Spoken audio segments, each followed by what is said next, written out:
Good evening, everybody, and welcome to episode 44 of Crit the Bed and a slightly belated Halloween special. Ooh, and all that jazz. So, yes, we're all excited to get going. I don't know if any of you regular Crit the Bedders remember last episode, but we did drop a little hint about what we'll be doing tonight. Some of the some of the casters no, right, fills me with confidence. But yeah, we've got something a little bit special. So we're just going to say hello to everyone in chat. So hello to Nightcat, who's subscribed for another month, and on to Declanus, subscribed for another month, and Richin84, and hello to Spoopy Milk Penguin. It's weird to see Tim not in a suit. Yes, because it's Halloween. I couldn't go full casual, so I'm still wearing a shirt, but it is unbuttoned. So, you know, how awesome would it have been if one of us was dressed like someone from Wizard of Oz for an hour? Wait. Can we do that if Josh isn't watching? Yeah. Do that next year and have Josh. Oh, that would be so good. Just prank him and be like, "Oh yeah, no, we're all dressing up." Yeah. We're just going to rotate the Wizard of Oz characters. You're Tin Man this time, and then no one else. That'd be so good. We'll all have to join late, so he's just the only one on the call. Yeah, Spoopy Milk Penguin wants to know, Kahlil, where are the tiny sunglasses? Oh, I know. Yeah, I need to replace those because it was a look. It was a vibe. Yeah, it was not at the bottom of a road case somewhere. Probably. Yeah. There was a bag of hay that was just sat in the office for 4 years. Didn't we put the glasses on a teddy bear? Yes, on Taskmaster. I've got Taskmaster, but no glasses. Oh. Along with the big hay was not Cheetos, cheesy balls and Haribo. Or just rotting at the bottom of the road. Yeah. Although I don't think those things rot because they've got so many preservatives in them, they just stay consistent forever. As fresh as the day we open them. Mm-hmm. Yeah. Just twice as tasty. They're just marinated. In hay. It's like extra flavour. Yeah, just like Mr. Cheeto intended. All right. Well, without further ado, of course, also we have to the elephant in the room or the parter in the room. Unfortunately, Josh was not able to attend this evening's festivities. But it's good news.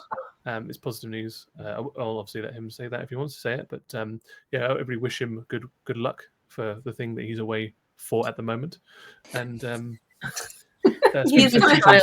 He's not dying. Yeah, he's not dying. No, he's fine. It's good. It's a positive thing. Yeah, he's just not with us tonight. Although I am now off the back of me explaining that and you thinking I've just told everybody he's dying. I just put his character name as MIA and then question marks. So, don't worry, he's fine. He's actually better than fine. He's great. He's before I dig myself a slightly larger hole, let's transition over into Risenwald.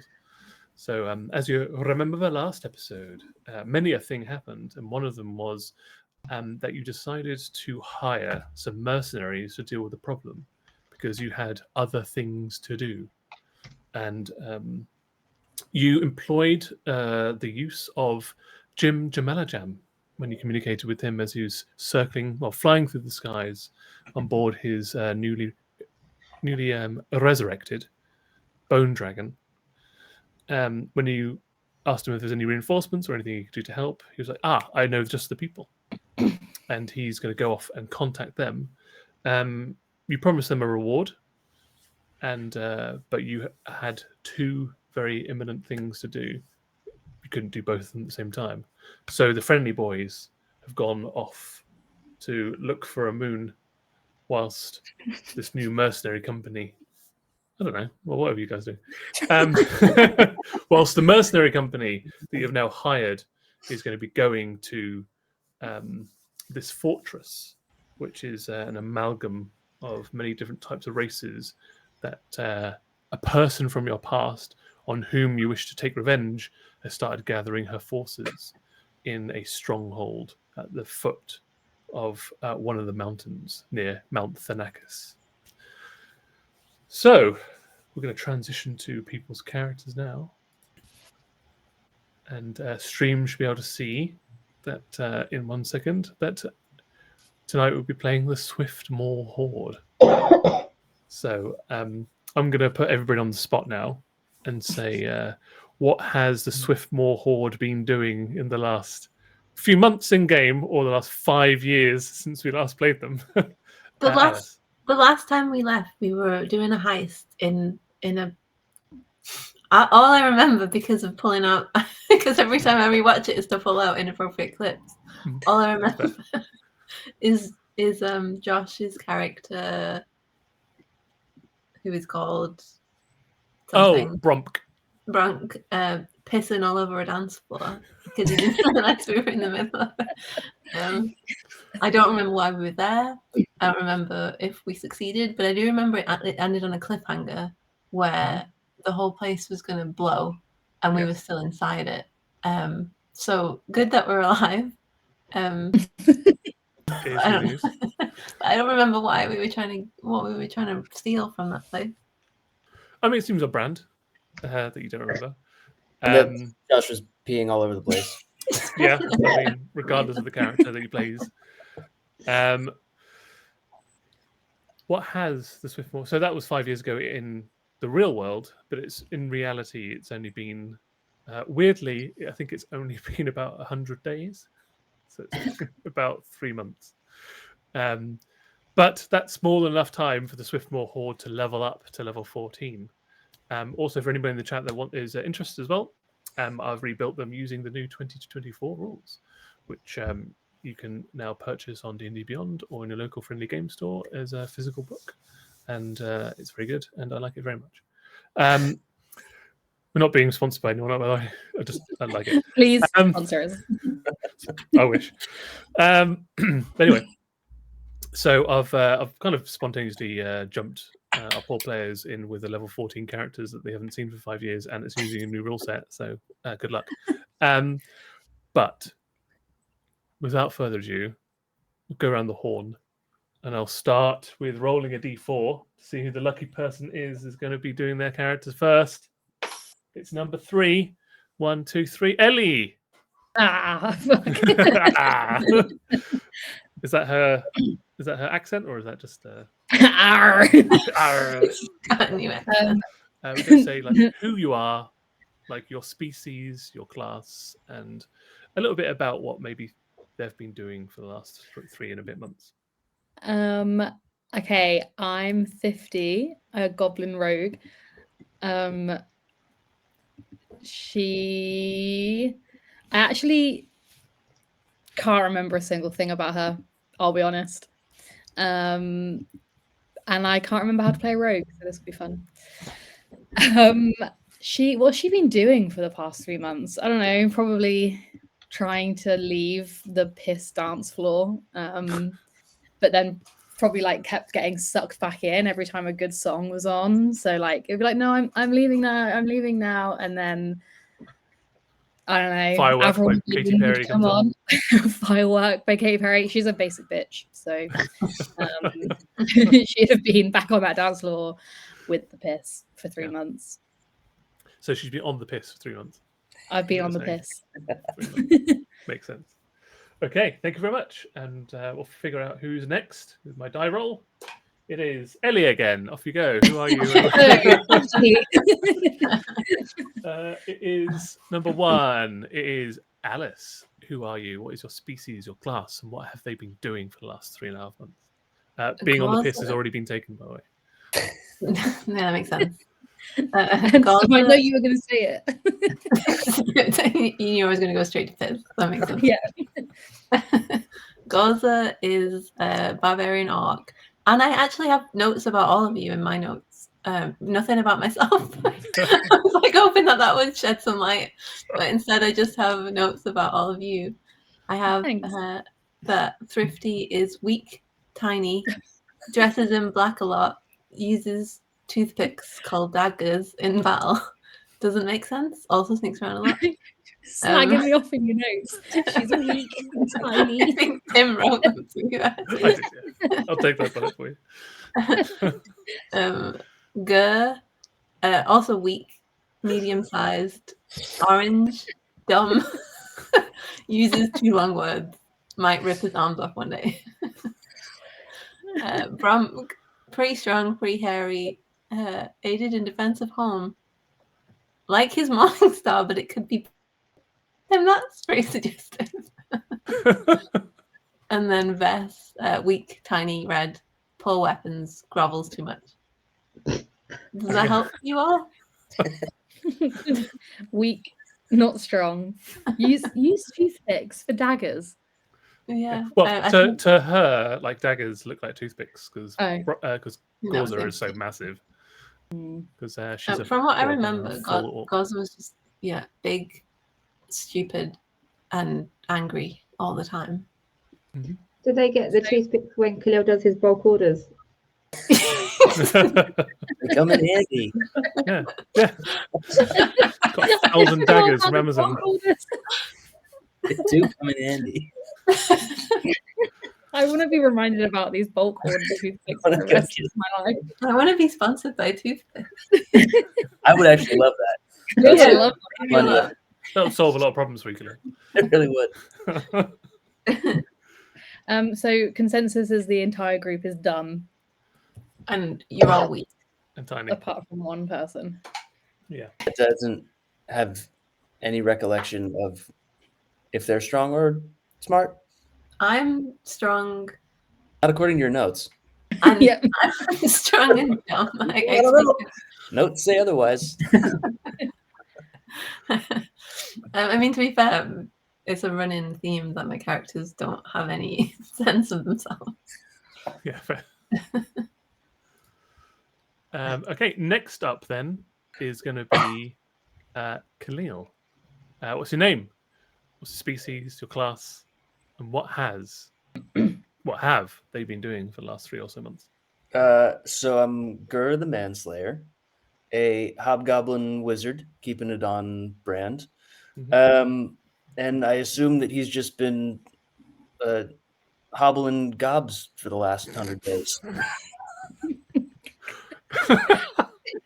I never want to hear the phrase hobbling gobs. My notes say hobbling gobs. Yeah, I guess it's better than gobbling hobs. It's true. Is it? Yeah. Hobbling gobs is like breaking goblins' knees. Yeah. That's not what I'm picturing. Yeah. I'm picturing something very different. I don't know what you were thinking. I think you know what the entire chat is thinking. Yeah. Spooky says, "Wow, Kahlil. Wow." Wow. Yeah. Goblin gobs. Well, I think less of that and more of what has Annie's character been doing. So, what are their names, their species, their class, and what have they been doing for the last 3 or so months? That's a very good question, Tim. Thank you for asking.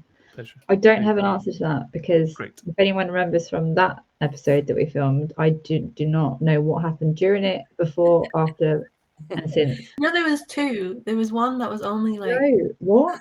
We did one during COVID when we were at home. That was only 3 years ago. Yeah. Did we? It seems like you've also completely blanked that out as well. Normal. So I've had 2 mental breakdowns then. Yeah. I mean, that was COVID vibes. Yeah. Get ready for the 3rd. Oh, no. I don't remember. Pardon? Tim was a hand. Yeah, you were dressed as Uncle Fester. Yeah. Oh yeah. I remember the dressing up parts for both episodes, but I don't know what happened during. But according to my character sheet, of which is the only thing I can take note of, my name is Vess Coalcutter, and I am a kobold warlock. And I don't remember anything about the character. And I was contemplating, just reading that name, if I should have an accent or not. And no jokes, the only voice I can think of, which I don't know if I can keep it up, is something like, yeah. Yeah. Yeah. That's so nice. That's so much as a word. I think I've got faith in you, Annie. I think you can keep that up. I think you can manage. Yeah. So a little bit of Wheeler, a little bit of Vidila, is what you're saying. Little bit. Way a little bit. Weren't you like really sucking up to people Especially, you were very grovelly. That's what I've got notes that say very grovelly, but I remember you sucking up to Ellie's character, and I just don't remember why. Goblin Hobbs. Goblin Hob. You were warned Also, about this. I can't imagine a valley girl and a yeah. You were into it, and I don't know why.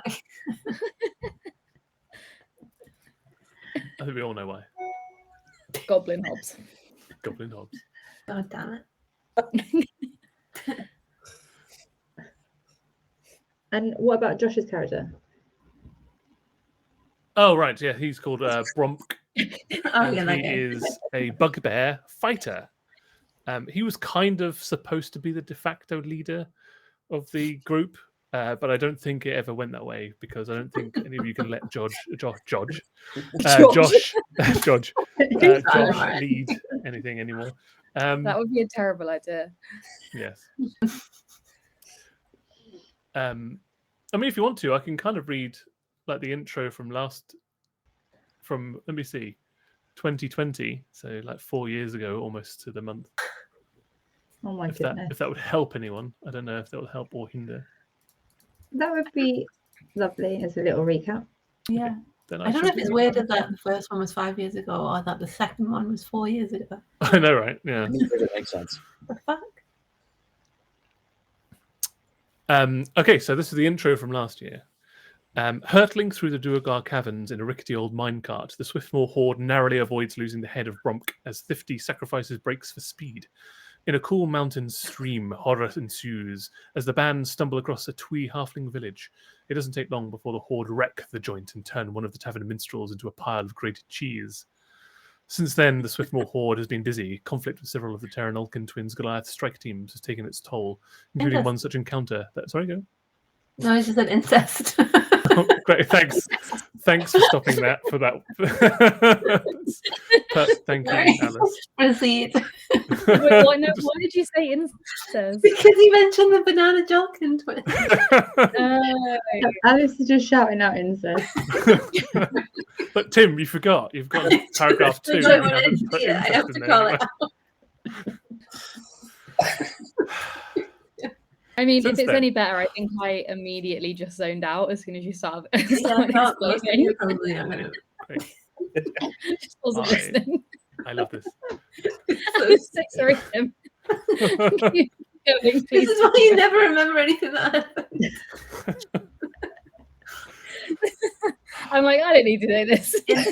Go. Old news. Keep going. Okay, thank you. Since then, the Swiftmaw Horde has been busy. A conflict with several of the Terranolcan twins' Goliath strike teams has taken its toll, including one such encounter that has resulted in the loss of one of Gorza's eyes. Pushing back in the orc-controlled ice fissures, the barbarian dominated and unified 3 of the Claw Crack tribes by killing their leaders and barring the mantle of each. Bearing the mantle of each. The flaming gauntlets of the Pale Breakers. The indomitable ring of the polar backs and the headband of swearing from the rude chili pack. Incensed even more, Gorza vows vengeance against the Goliath monarchs that sit on the twin white thrones of Omen Ran. Bromk, in an effort to prove his martial prowess and viability as a mate to Gorza the Broken Eye, the bugbear confronted Gol Gregor, the frost giant. Unfortunately, the giant kin beat him handily, but spared his life, as Gol Gregor is a secret romantic.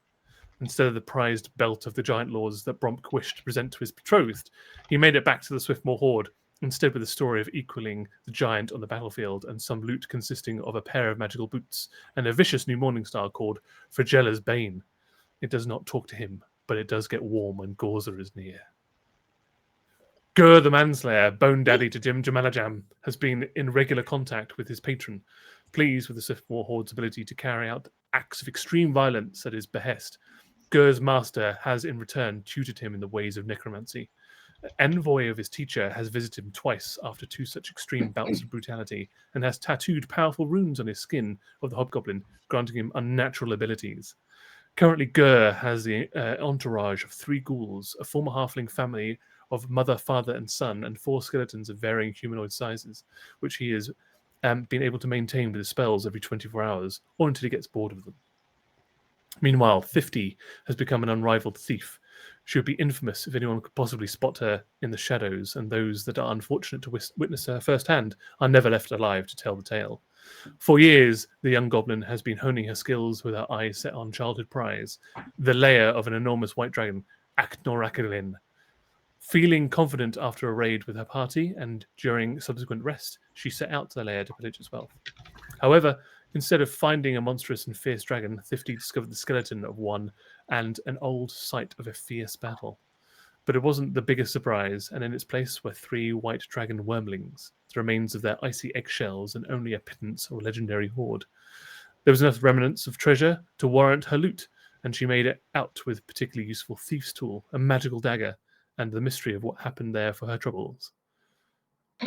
Enter the diminutive kobold warlock. Ever the outsider, Vess's spellcasting has proved to be disturbing, even for the likes of the Swiftmaw Horde, and she only is getting stronger.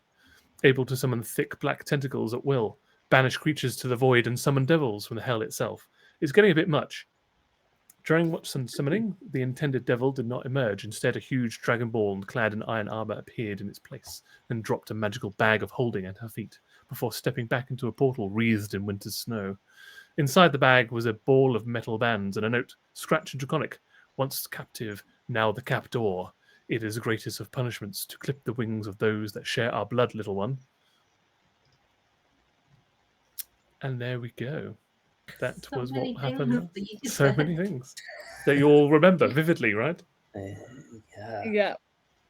Uh-huh. Cool. Right then. Well, sorry. Grumpy Tuck says, as a fairly new viewer, I was glad of the recap. So definitely some people are taking it in.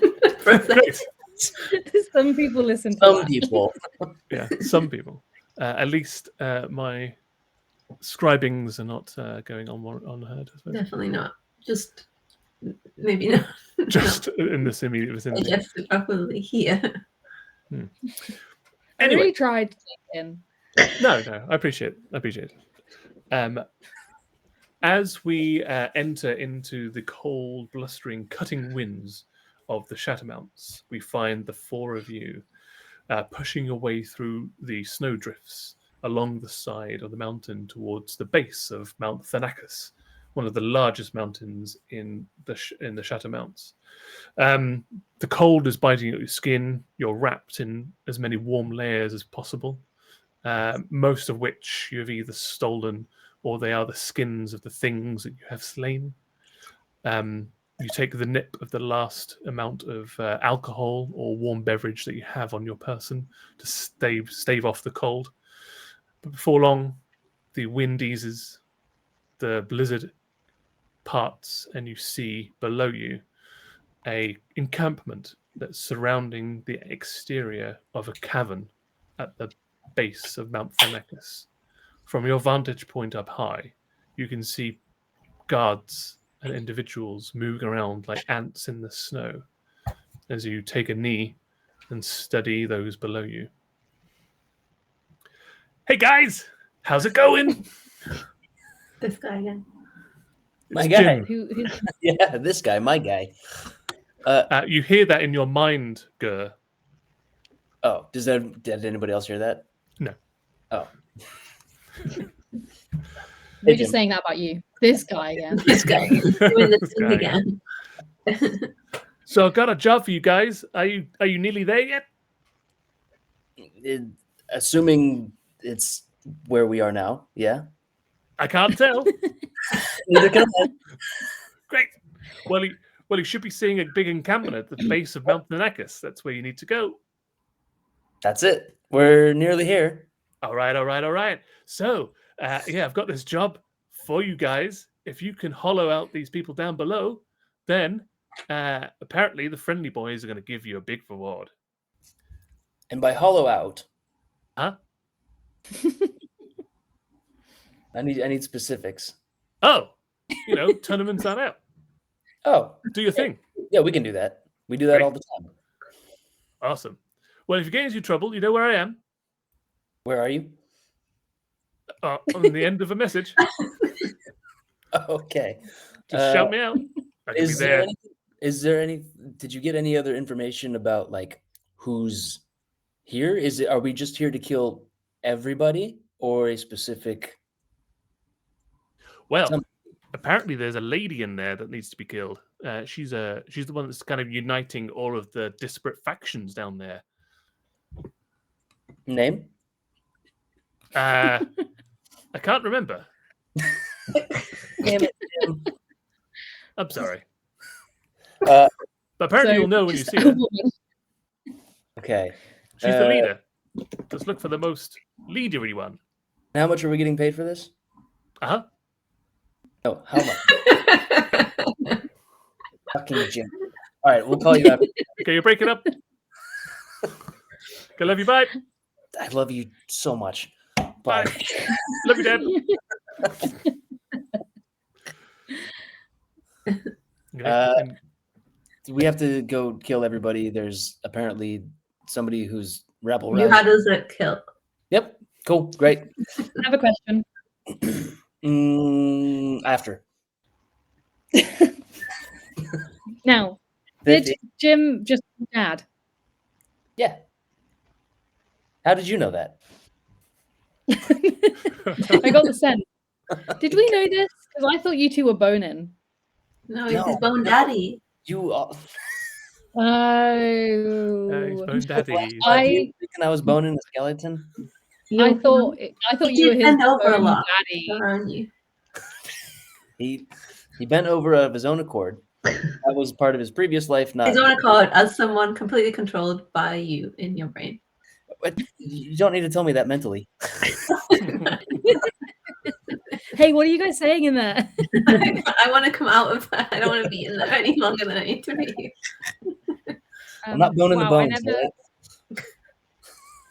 I never realized we were saying bone daddy literally. I thought it was bone daddy. I think it's both. Moving on. That's why it was funny. Oh, I also think I'd like to declare that in my 3 months of piss dancing, I've had a lot of time to reflect, and I actually don't think I like to participate in violence anymore. I think the sounds of S Club Junior have. Should we throw Thrifty in first? Yeah. Yep. Yeah. there we go. What was that? I think you can keep it up. She said the one word. That's it.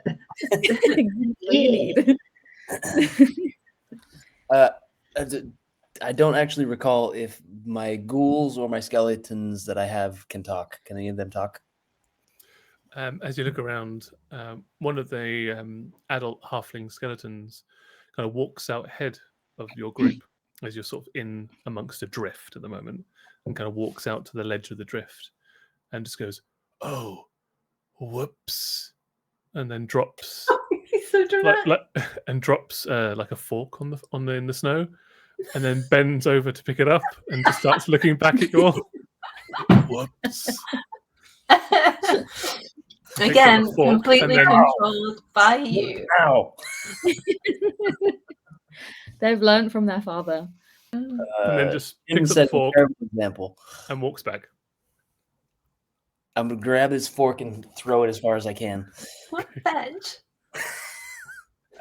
Can He so- starts, so he the starts skele- army crawling there, so- like going through the snow, just wiggling like a so rattlesnake.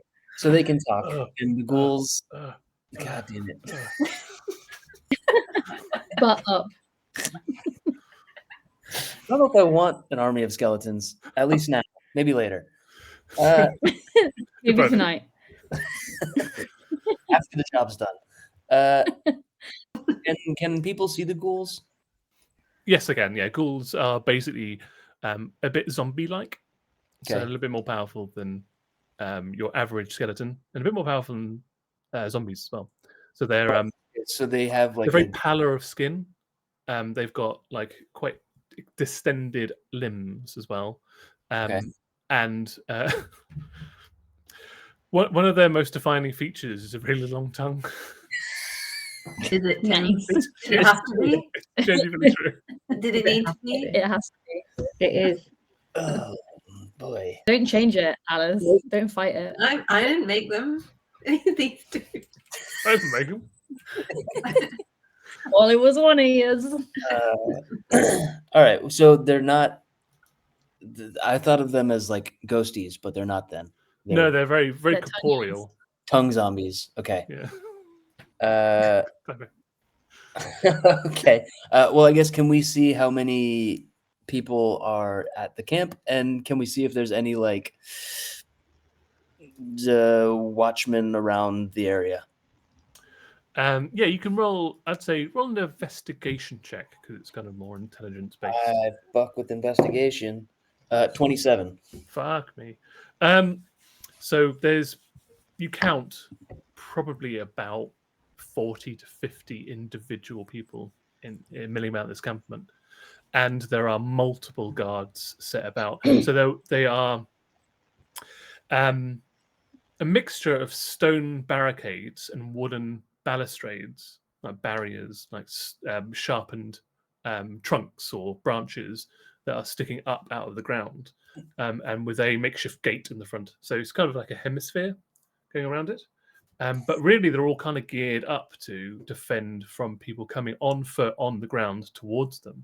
Currently, you're on the side of the mountain, like looking down at them. It's very sheer, so very, very difficult descent or ascent getting there because it gets close to being vertical at times and also is covered in ice and snow. So they're not really worried about anyone trying to come in from the top. They're just more worried about people coming from the ground. Okay, so we could parachute in and stab them all in the back with toothpicks.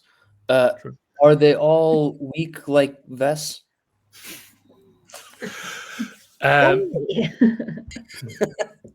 They are a myriad of different species. You even see a couple of Goliaths and even a giant milling around as well. Okay, and last question before I'll kick it over to the group for opinions. Is there like is there a back door? Is there like a is there a secret? Okay, is there an entrance away from the main entrance? That's a very good question, actually.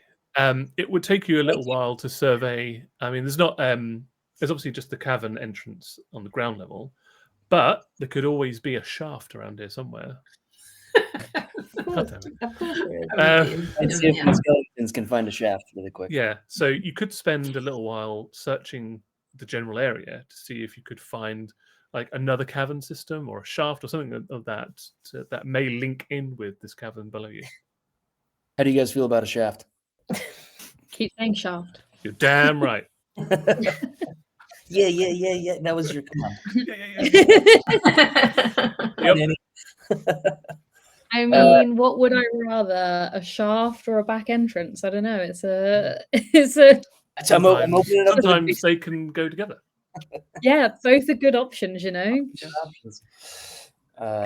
Tim, if I cast Arcane Eye, will that help us at all? It could very well help you. Then, okay, I can, if Arcane Eye, for those that don't know, I had no idea. Those uninitiated. You create an invisible, invulnerable eye within range that hovers for the duration. You mentally receive visual information from the eye, which can see in every direction. What is the range of your arcane eye? How far away are these people? I'd say just so you're kind of out of immediate eye range, right to be spotted up here. I'm going to say you're about 500 feet up the mountain, but you could move further down. It just gets a little bit more treacherous the further down you go. Then it won't help in this situation. Oh yes, because it is 30 feet. You can cast it 30 feet, or it can see 30 feet once you cast it. It can see. It's got a dark vision range of 30 feet, and you can also cast it up to 30 feet away. So Just how thinking far in are they? terms of looking for like any other entrances or shafts, True. So or it's we like- can just do that physically. When you're looking for the shafts. Shaft. So anybody that wants to look for a shaft, you could roll a survival check for me, please. And depending on how high you score, it will result in either you do or you don't find one, and how quickly you find one. 13. Can I roll for my skeletons and my ghouls too? Yeah, I'd say you can do a group check for skeletons and a group check for your ghouls. 17 plus 4, 21. Very good. How about Vess Kolkata 7. and 57 and Vess? I got a natural 20 in it. Damn. And then a +1 for survival in it. Nice. So 2 21s. How about the skeletons and the ghouls? Do they get my normal survival? No. No. Okay. The skeletons have a -1 and the ghouls have a 0. All right. Well, then the skeletons got a 15 and the ghouls got a 18. Oh, very nice. Yes, you'll kind of fan out, and it takes you about an hour or so to scour the side because you have to be careful. It is still snowing. It's quite slippery up here. But where Gorza and Vess have gone off to one side, you're checking around a gully, and as you chip away Gorza with your battle axe, Vess, you kind of use a cantrip to melt some of the snow away, and indeed you find an iced over probably what was like a ventilation shaft for a mine back in the day, but since like been disused, which you could use to descend down, hoping that it links up with the cavern system that you're trying to get into. Okay. I'm just going to kick it and say shaft. You kick it, the ice shatters, and you say shaft. Kind of echoes across the side of the mountain. Shaft, shaft, shaft. Immediately, the skeletons start bending over. I'll look.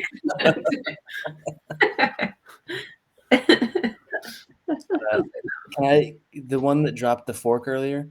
Yeah. Can I throw the fork down into the shaft? Yep. We have to wait for it to crawl past us with its butt in the air. Yeah, it starts to army crawl. While maintaining eye contact. Yeah, over his shoulder. Because it can fully rotate its entire head, so it's just watching you like an owl as it's shifting around down there. Like some kind of bone snake. Cute. Bone snake, no. I mean, snakes are basically just like a long... One big bone. I think other things are involved, but it could be reduced to a bone. Yeah, there. You're that way inclined. You could say that. Most people wouldn't. So the adult halfling skeleton gets to the edge of the shaft and just kind of just jogs lightly around the shaft hole and around the rim of the shaft.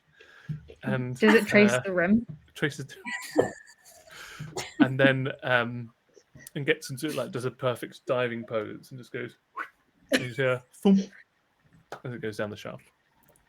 Nice. Is it that way? Is it that way? Is it? It's probably about a 85-degree angle. Can you use your eyeball to see if we can see down the shaft? Yeah, because I can see dark vision. Again. I cast it. Okay. It is invisible and it is an invulnerable eye. And you receive, you look down, you look through your eye. You're about, I'd say about another 20 feet down from the floor. So you're 30 feet down the shaft, about another 20 feet to the floor. So you've got a fairly limited view of what the ground is like, but because you've got dark vision, you can see that indeed there is a stone floor beneath and a smattering of bones. Is that my skeleton? Yes. God damn it. Well, isn't he like, doesn't it just put him back together again? Yeah, but then I got to use a spell slot and it's a whole thing. How far down was that? So the entire shaft is probably about 50 feet long. What's all of the surroundings like? It's into the side of the mountain, so it's carved stone. So this The shaft may have once been a natural fissure that's been carved out to make a more regular shape, and it's at roughly an 85-degree angle, so it's quite the slope. But it's like, is it jagged? Can we slide down? You could slide down it. Yeah, it's been carved enough that it's relatively smooth. I mean, it's not perfectly smooth like a slide, but it's not jagged like a natural fissure. Could we lube ourselves up? I mean, who's to stop you? Has anybody got grease? If only. If only we knew. This would have been a perfect application of grease. It really would. I don't think I have any spells that would degrease. Actually, you do have a first level spell that might work. It begins with P. Pratfall? Yeah. A small oily puddle appears under the feet of your target, causing it to lose balance. Small bit of bad luck to befall a creature. An invisible force. Would that help? I'll use it. I mean, one of them is that you can create one of the following effects. So you can create a small oily puddle. That sounds like grease. To catch us at the bottom or at the top? Lube us up. I mean, You want to lube and I'm not sure that oil will help much at the bottom. I think you could make it a slip and slide. Worse, right? Sorry, what were you saying? Which one? Kahlil, you go. Well then, do you all want to oil up and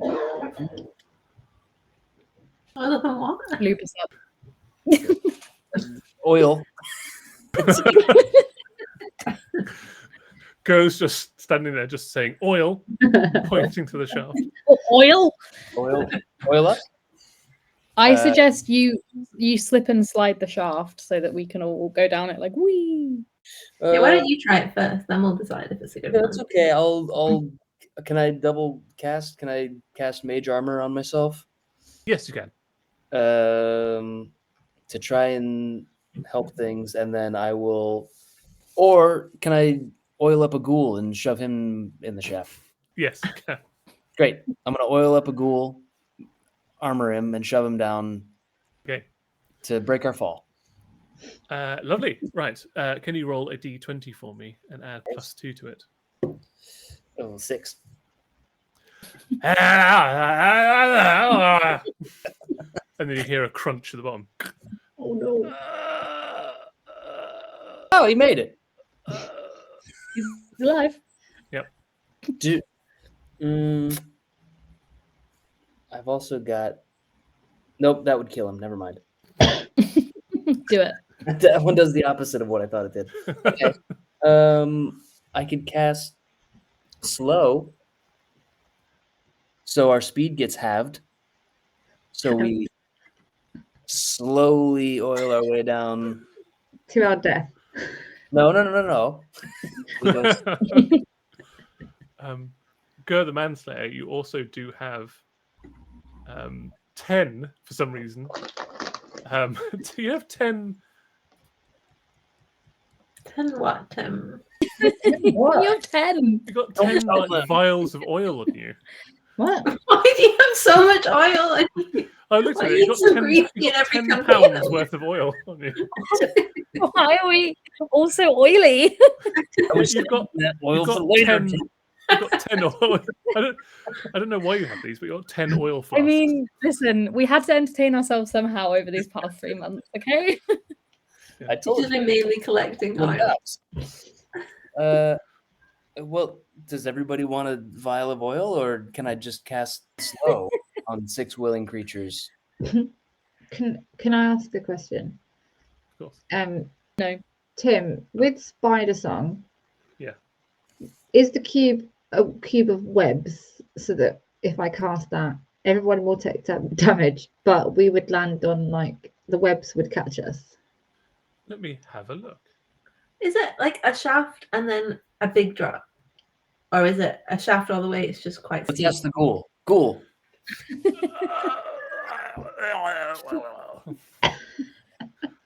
He says it's a big gap. Oh, Is that what he said? it's a drop. There's like Big a drop. 10-foot drop. 10 feet doesn't sound like that much. Plus the 50-foot shaft.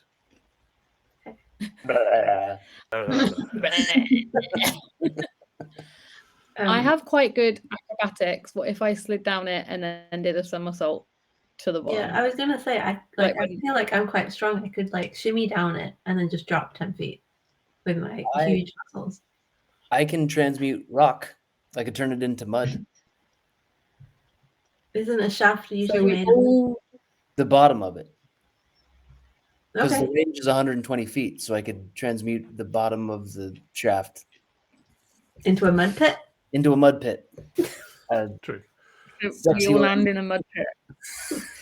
Also, Annie, yes, that would work. How you thought it would work. But everyone would take damage. Yes. I like the mud pit idea the best, I think. Thanks. Not a compliment. Here, you can have a bottle of oil. 10. No, one. It's one. I need those. I'll try it. I'm gonna do it. I'm gonna cast transmute rock. We're professionals. We do this for a living. I transmute rock, and I point to the bottom of the shaft, and I turn it into mud. I wish you hadn't used that sound effect, but And then I send another ghoul down. After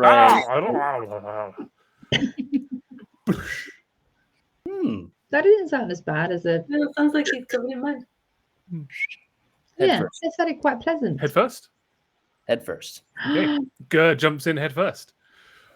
Already pre-oiled from the first ghoul, you slip and slide down the 85-degree shaft, and you land in a perfect pool, like kids' paddling pool of mud. Great. And he hasn't got brain damage from going head first. Can my ghouls look my scores? Yes, you can. So the ghouls kind of like try and very laboriously, because it is mud, swim to the edge, and then they reach over with their tongues and drag you out, one under each armpit. With their tongue. Yep. Great. They lie on their bellies, and their tongues go out, and they wrap around Gur the Manslayer's forearms. And I'm really pull him glad we're not there yet. You're the Maybe. little Perfectly safe, guys. What if we don't go down there? What if we maybe just this is leave? the time that and we go- start Wait, leaving. you all just leave. Why don't we each oil up a ghoul and use them as like a sled? Yeah. That's Well, what I'm I've gonna got 2 do. of my 3 ghouls down with me, and they've just Oh. tongued me out of a mud pit. You can have 3 skeletons if you'd like. Well, 2. You have one's dead now. Well, Okay. no, it's just bones. Oh, I he's had just 4 bones. originally. Did you have 4? I thought it was 3. You said 4. Oh, then I said 4. There's You're welcome. I grab a skeleton, I oil Okay. him up, Okay. I use him as a sled. Okay. The skeleton is surprisingly compliant with this. Almost as if that's not the first time it's happened. Yeah. Yeah. And a kobold makeshift bobsled ejects out of the shaft and into the mud pit. I'm gonna go in without having to get involved in the bone stuff. You're Does missing Gorza, it's like- special, and you're missing out on all the skeleton fun. I'm happy with that outcome. Does Gorza cannonball their way down? Yeah. Cool. So Gorza just tucks up into a ball and just, and there is an Yeah. almighty splash. As Vess is trying to get out of the pool, just a tidal wave of mud kind of pushes her and the bone sled out and onto the side of the mud pit, along with the rest of you. Of course, Gur and the ghouls get a fresh coating of mud, whilst they're all trying to slough off from the splash of mud. And Gorza just wades her way out, almost steps out of the pit, and then on off she goes, leaving only 50 and 2 skeletons and a ghoul up deck. That sounds like a pie. Not the first time. We've actually, as a group, me and the ghouls and the skeletons have been practicing on the dance floor. So we would like to perform our latest dance routine as we slip and slide together, and then I use my +15 acrobatics to land the perfect triple backwards, forwards, sideways somersault synchronized dive with the skeletons. Okay, roll your acrobatics check. And if Kahlil, you'd like to roll a 2d20, tell me the numbers. You can add them to. I got a natural 20. Jeez, Louise, you got 35 acrobatics. Okay. I told you we've been practicing. Well, you have been practicing because I rolled a 2. So 50 comes out first and does like a perfect pirouette into a corkscrew, tucks up to a ball, forward rolls, flattens out for a second. This is all within 10 feet, and then dives perfectly in, just making the barest, not even a ripple, and then comes back out, swims perfectly out, and stands on the edge, arms upstretched, whilst just a mass of flesh and bones just go into the mud pit behind her. The skeletons. Ugh. Ugh. But now you're all in the vent. It is very dark in here. There's no natural light sources, so any of you that do have dark vision, use it well. I believe most of you would have dark vision. So Gorza does, Gur does, 50 does, and so does Vess. So you can all see in the dark. Does Josh's character have it? Bromp is not here currently. Do any of us Killed it. notice? MIA. Where did he go? He declined the invitation this time around. What else has he got to do? But apparently he does have a clash in his diary. He needs to go somewhere. We're his only friends. Sensitive. He does apologize. That doesn't sound like him either. It does share a He's been furtive. kidnapped. Yeah. Let's stop this immediately. Let's go back. Okay, back at the shaft. Everyone's so greased and everyone's so oiled and muddy that you can't possibly get back up again. Skeleton skills, come on. Former bone ladder. No, but he does share a furtive glance with Gorza as he leaves. Just kind of opens the door and just stands in the doorway for a moment, just looking back over his shoulder at Gorza. And then turns. Punch him in the face. So you actively run after him to punch him in the face. Yeah. Okay. He leaves with a black eye and goes on his personal quest. Perfect. Meanwhile, as you reminisce on where Bromk is, you're all back in the tunnel system, which looks to be part of, a layer, natural cavern, could be mining consortium used to be here. Not sure.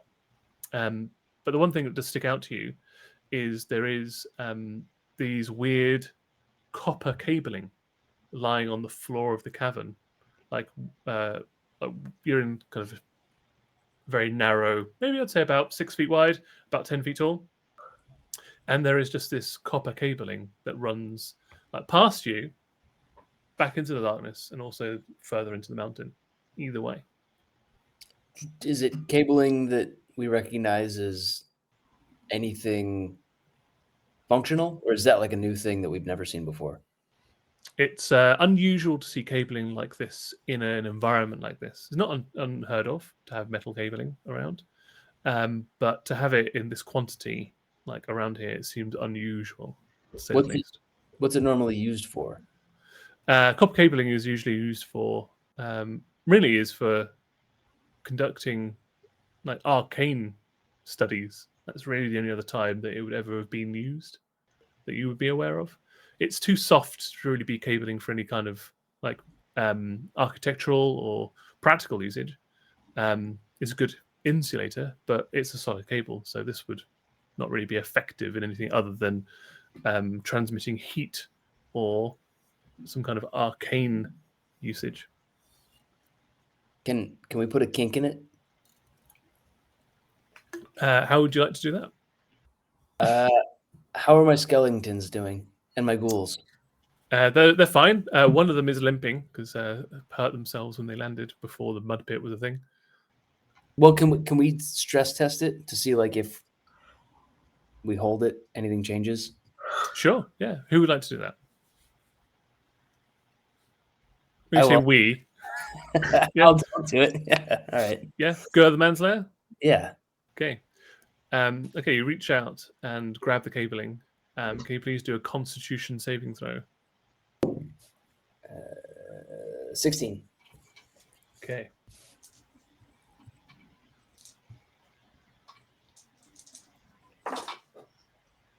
Wow.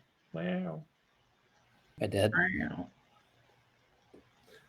As you reach out and grab it with both hands on the floor, all of you in the cavern see immediately like light arcing to the palms of his hand, and you get your hands immediately, well, all of your muscles seize up onto the cabling, and you take 12 points of lightning damage, and you're unable to loosen your grip.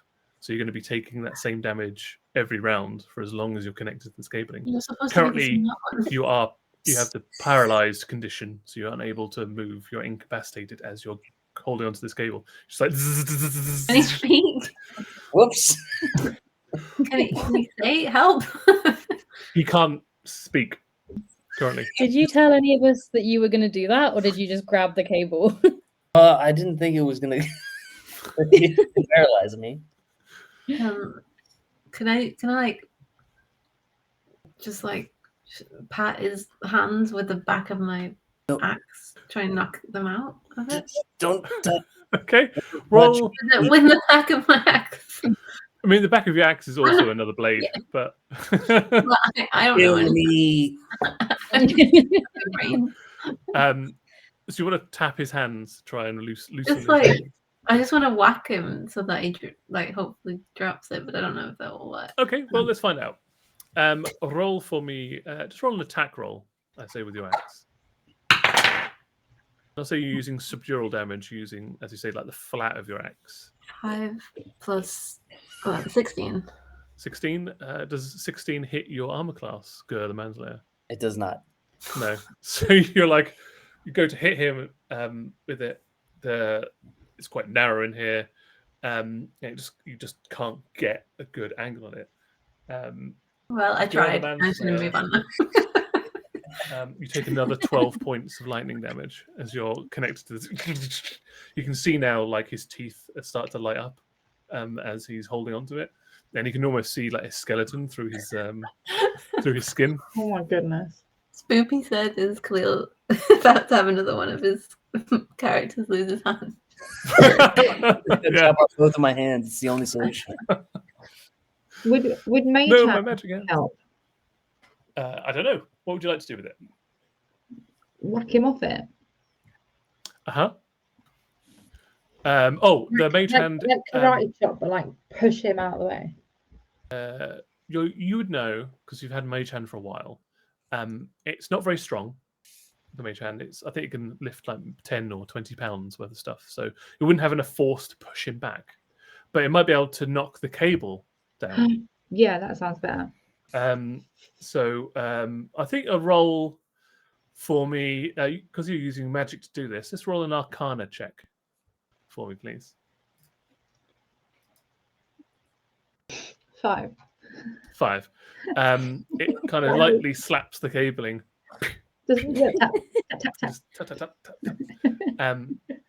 And you see as the mage hand like taps the cabling, the energy also arcs up into the mage hand, and the mage hand just goes and explodes. Okay. I might have been too hasty. I have a whip. Okay. What course if you do. I? Bad. Put it down.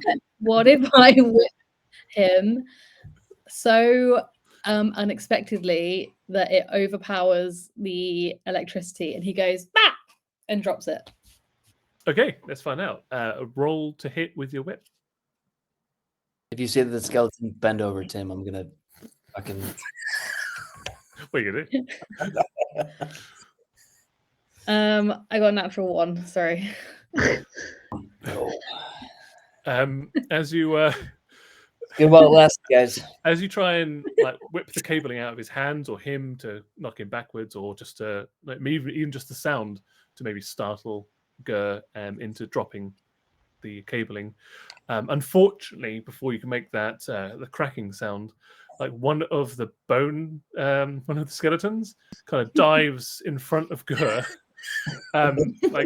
butt out, and just your whip just lightly on its coccyx as it dives through the air, taking the whip to the butt.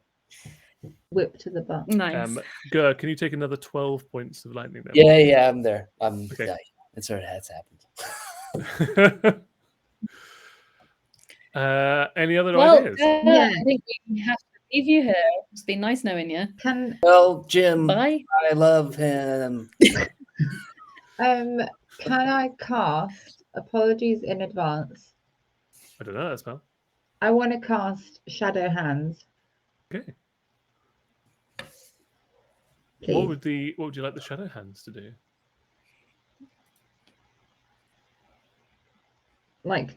Knock him away, so he lets go. Okay. Cool.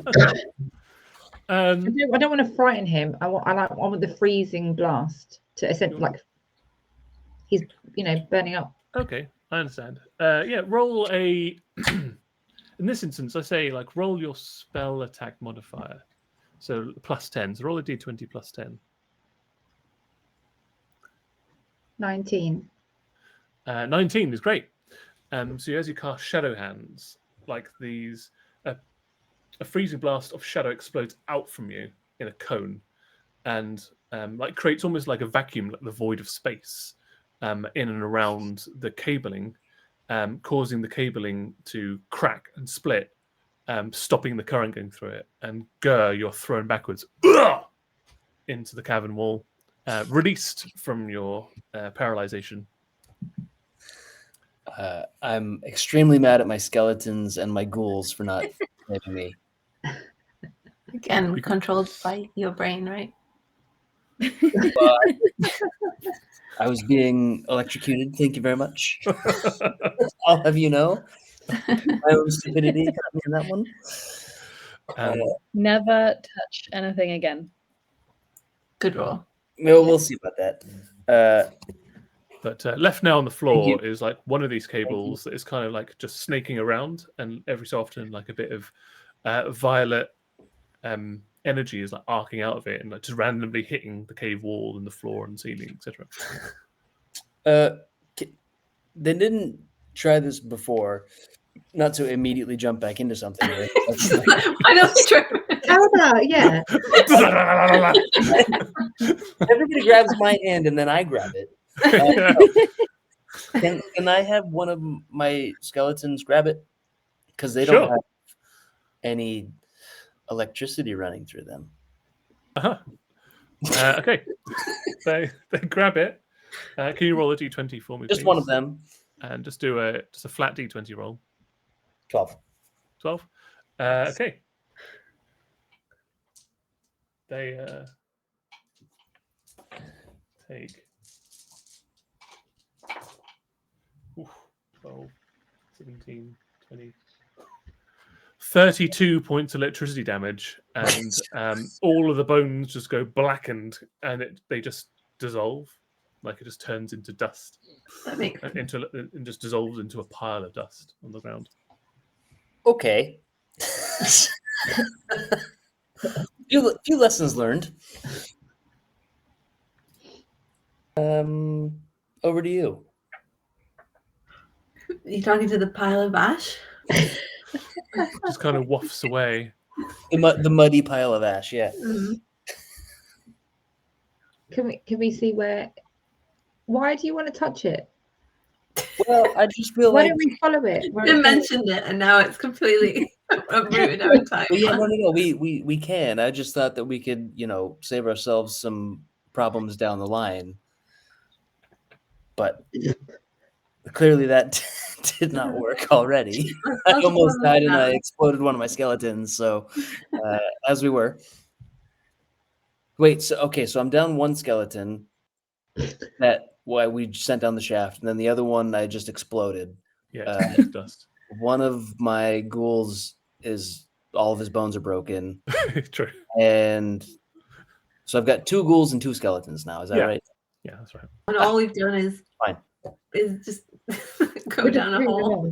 We're killing them off. We've gone down a hole, got electrocuted, and we're killing them off. Is now a good time to confess that I don't know why we're down this hole? Lead the charge. We're trying to sneak in, kill a woman. What's that? Okay. Kill everyone. But Kill every woman to be safe, because we don't know which woman.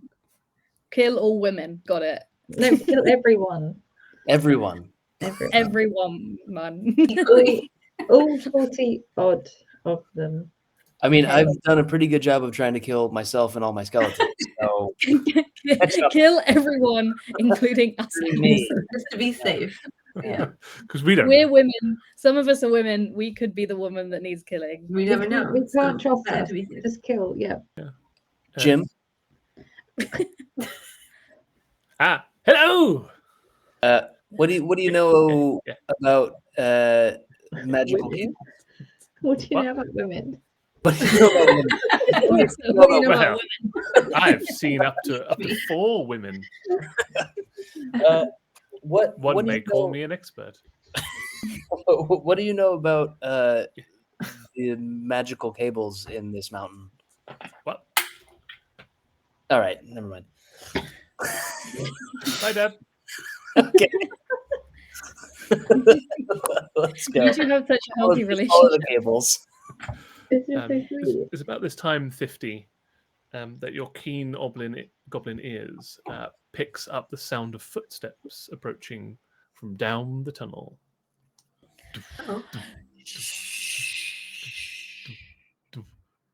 Everybody hide. In the mud, quick. Everyone in the mud. Oh, yeah. Can we, predator ourselves? Totally, yeah. The mud's big enough. Everyone in the mud. So you all dive. It's pretty ingenious, actually. Gorzo, you in the mud? Yeah, I'm already cannonballed. I'm sorry. So you are the mud. Oh, are you up against the tunnel? Yeah. Well, so everyone's in the mud pit apart from Gorzo that's standing. all of us in that one. Yeah. We're all up against the wall. Yeah, we're all lining up. Okay, you cool. can see you're all lining the wall. Okay. The mud pit would be more logical, but this is more fun. Yeah, sure. So you all just breathe in and stand up against the wall. Yeah. Okay. From around the bend comes a sort of about a 7-foot tall woman. 7 foot tall. 7 foot tall humanoid creature. All covered in wires and gears. It looks to be. Don't touch the wires. Looks to be a form of humanoid. I'm kidding.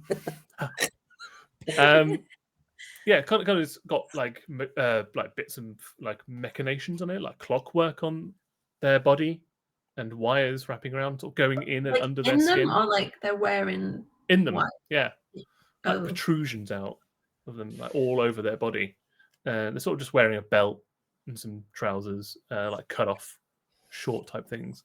And you can see that there's similar, varying amounts of one arm is fully clockwork. You can see.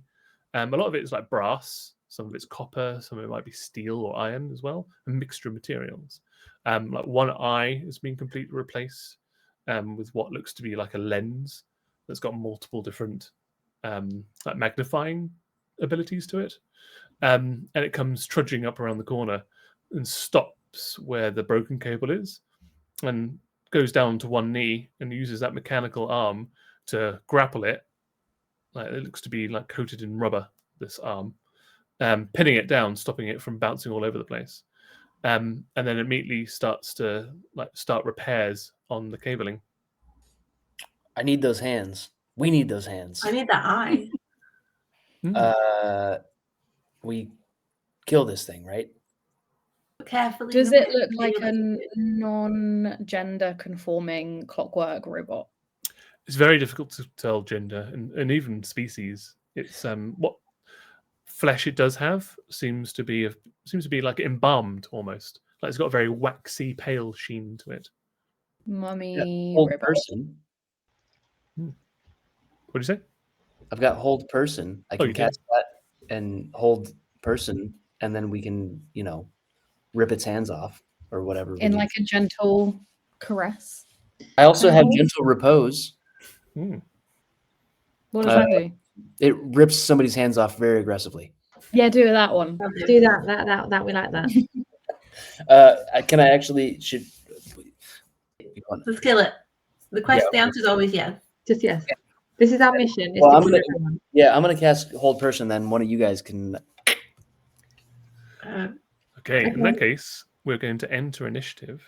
Perfect. But you all get a surprise round because this creature doesn't know you're there because you are one with the wall. Hidden so well. This was definitely the only person coming in. 50 Right. only heard one pair of footsteps. And she rolled like a 48. Oh, that was just a passive perception. Okay. Yeah. Did you say we get advantage? Do you get advantage? What? I don't. What did you say? I feel like you said I mean, you do get advantage on initiative. That's true. Oh, okay. But no one else does. Oh no, wait a minute, that's not true. 50 also gets advantage on initiative. I got a 21. Jeez Louise. I got 19. Sorry. I got a 9. I got 5. I'll kick it old school with this. I'm going to write it down. Wow. So I didn't pre-make all of the encounters because I didn't think you were going to get them down the shaft and just fully bypass the entrance. You should know better by now, Tim. Like, skip to the end. Build a labyrinth, we'll destroy it. Yep. 50. Vess. Gorza. Me. So, Gur, what did you get again? I got a 9. 50. You got a 21. 21. Vess. Gorza. 19. 19. Vess, I think you got like a 5. I think Annie might be frozen. She's not in. Oh, I can't see her. Oh, I'm so sorry. She's not in and holding up 5 fingers. Oh, I apologize. It's frozen on my here. But 5. actually, I got a 5. apologies. I wasn't sure if we could actually hear you or not because To be fair, she was. She wasn't using a word. I've got a bit of a tickle. I keep coughing, so I was just sorry. No, that's totally fair. Okay, cool. Right, well. that accent getting to you.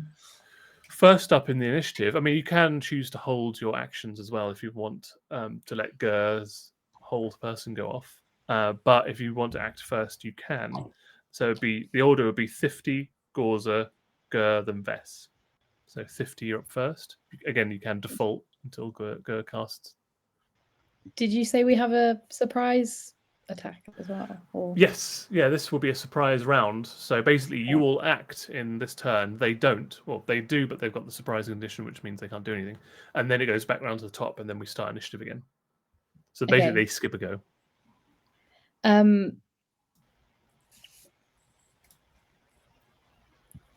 I'll wait for hold person to be cast, but I'll prep getting out. I have a rapier, which feels like it would be good for cutting off hands. Cool. Or I have a scimitar. What's that? Let me Google scimitar. Scimitar is like a curved blade, like a pirate blade. That would be better for cutting off hands. So I'm going to pull that out and start sneaking behind. And I'm a rogue, so I'm a good sneaker. You are. Why don't you roll for me a stealth check, please? I rolled. Oh, I didn't realize how good my stealth would be. I rolled a 13, but I've got plus 15. And you have advantage as well. So I rolled twice? Yeah, and take the highest result. I rolled a 3 that time. Okay. So I got 13, 15. Jeez Louise. Yeah, so just like, much like Arnold Schwarzenegger in The Predator, you just emerge from the wall, just eyes, and you just move silently, drawing your dagger stealthily, completely silently, and just move up to where this thing is conducting repairs, ready to stab, but waiting for Gur. Gorza. Yeah, I'll wait. Okay, Gorza waits. Also remember that it's electrified, so don't touch it with the things that can conduct electricity without getting equally Good point. electrocuted. As somebody who's just spent the last 3 Yeah, months, you would know. I know a thing or two about getting electrocuted. Okay, and Gur, you're up. So I can cast something on top of. This is when you now cast it. Oh, okay. So then I cast Hold Person. Okay. Right? I can't do anything else? Well, you can do one spell, but you've still got like bonus actions, move, that kind of thing. Did the humanoid clock man, are they in the mud? Have they walked through the mud? No, the mud is further down because bless. you've exited the mud and you're there. I mean, there's probably materials underneath them that aren't mud if you're looking at your. Well, I'm going to save that. I was, if they were already in mud, I was going to turn it back. Yeah. So I can cast another spell that will then go into effect the next round, or cast another spell now and then Hold Person goes into effect. What you'll be doing now is you're casting Hold Person, and that'll be your action. And then it'll be going, and then it'll be the next round. You can do something else. Okay, then I'll wait till the next round to sort of see the response. So cool. I'm going to cast Hold Person once this goes into effect. Right. So you reach out, cast Hold Person. You try and stop this thing from doing what it's doing, and you feel that it just doesn't work on this creature for whatever reason. It's not classed as a humanoid. It doesn't work. J'accuse? You might need a slightly more powerful version called Hold Monster. But I don't have that, Tim. But I want it. But Tim. When you say humanoid, is it? Yeah. 2 arms, 2 legs. Is it alive? How? I mean, I'm happy to answer it, but how would Vess tell if it was alive or not? It is your go now, Vess. You are required to answer. So you can make assumptions on what you think if it's alive or dead by looking at it. Like you could do like a nature check, for example, or you could try and perceive it. Maybe try and see if it's breathing, for example, that kind of thing. Maybe you could do like a religion check to see if there's anything like an undead, for example. Just kill it. We could kill it. Well, that's what we're trying to do, but I just want to see if it's undead or not, or if it's. I'm gonna cast Suffocate. Okay, interesting. That's what I'm gonna do. Interesting. Okay. Right. What do I need to do? You need to suffocate.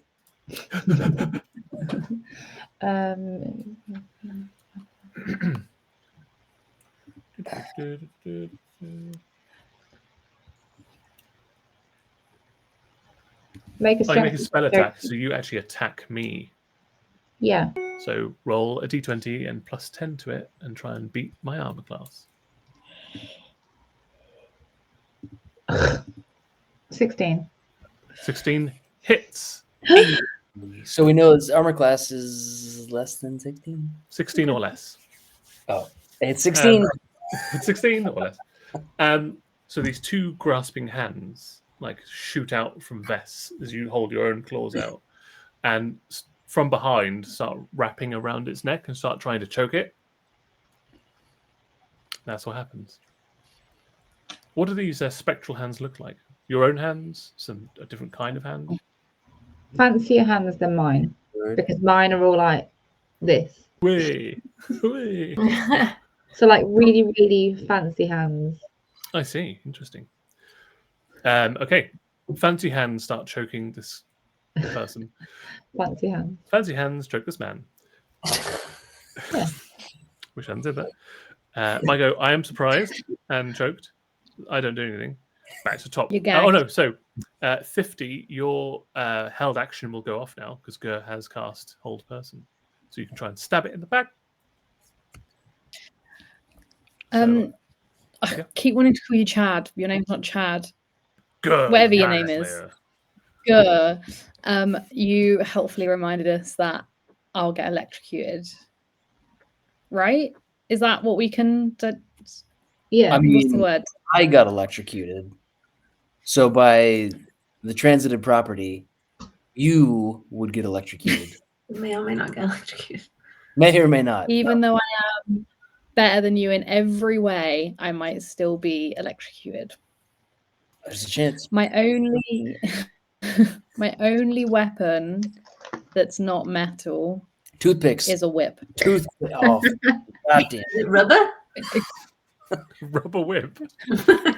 Oh, if only we had Well, it's not. It's not going to be a metal whip, is it? Could be a chain. Leather? Yeah, I don't think it's rubber. That's fine. I think it's. One of the skeletons sheepishly reaches into a bag and produces a leather whip. A rubber whip. Of course it has that. I'm sure it has all of the tools. Don't forget to say So.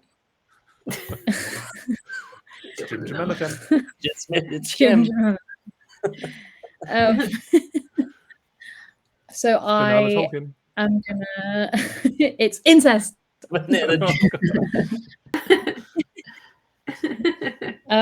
I am gonna whip its arm and hope it coils around its arm and then like yank it. Interesting. Like it. Yeah, go for it. Roll to hit. Damn it. You do get a plus Can 10 I use it? for this. It's still probably not good enough. Oh. Can I use an advantage to roll again? Do I have advantage on this? No. I don't believe. Well, actually, you do have something called steady aim. Now you're a rogue, 2024 rogue. Oh yeah. I believe. Do you have steady aim? I give myself advantage on the next roll on my There you current go. turn. Yes, it just means you can't move. That's fine. I don't need to move. I'll roll again. Okay. 17. There we go. That hits. That's better. So instead of doing damage, you just want to pull the arm away from the cable? Yeah, I want to try and rip its arm off. Okay. Well, please for me roll a contested.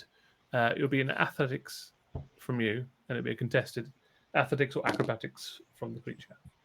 What if I do it in a really fancy way? Can it then be acrobatics? It is a strength check, unfortunately, to like yank someone's arm off.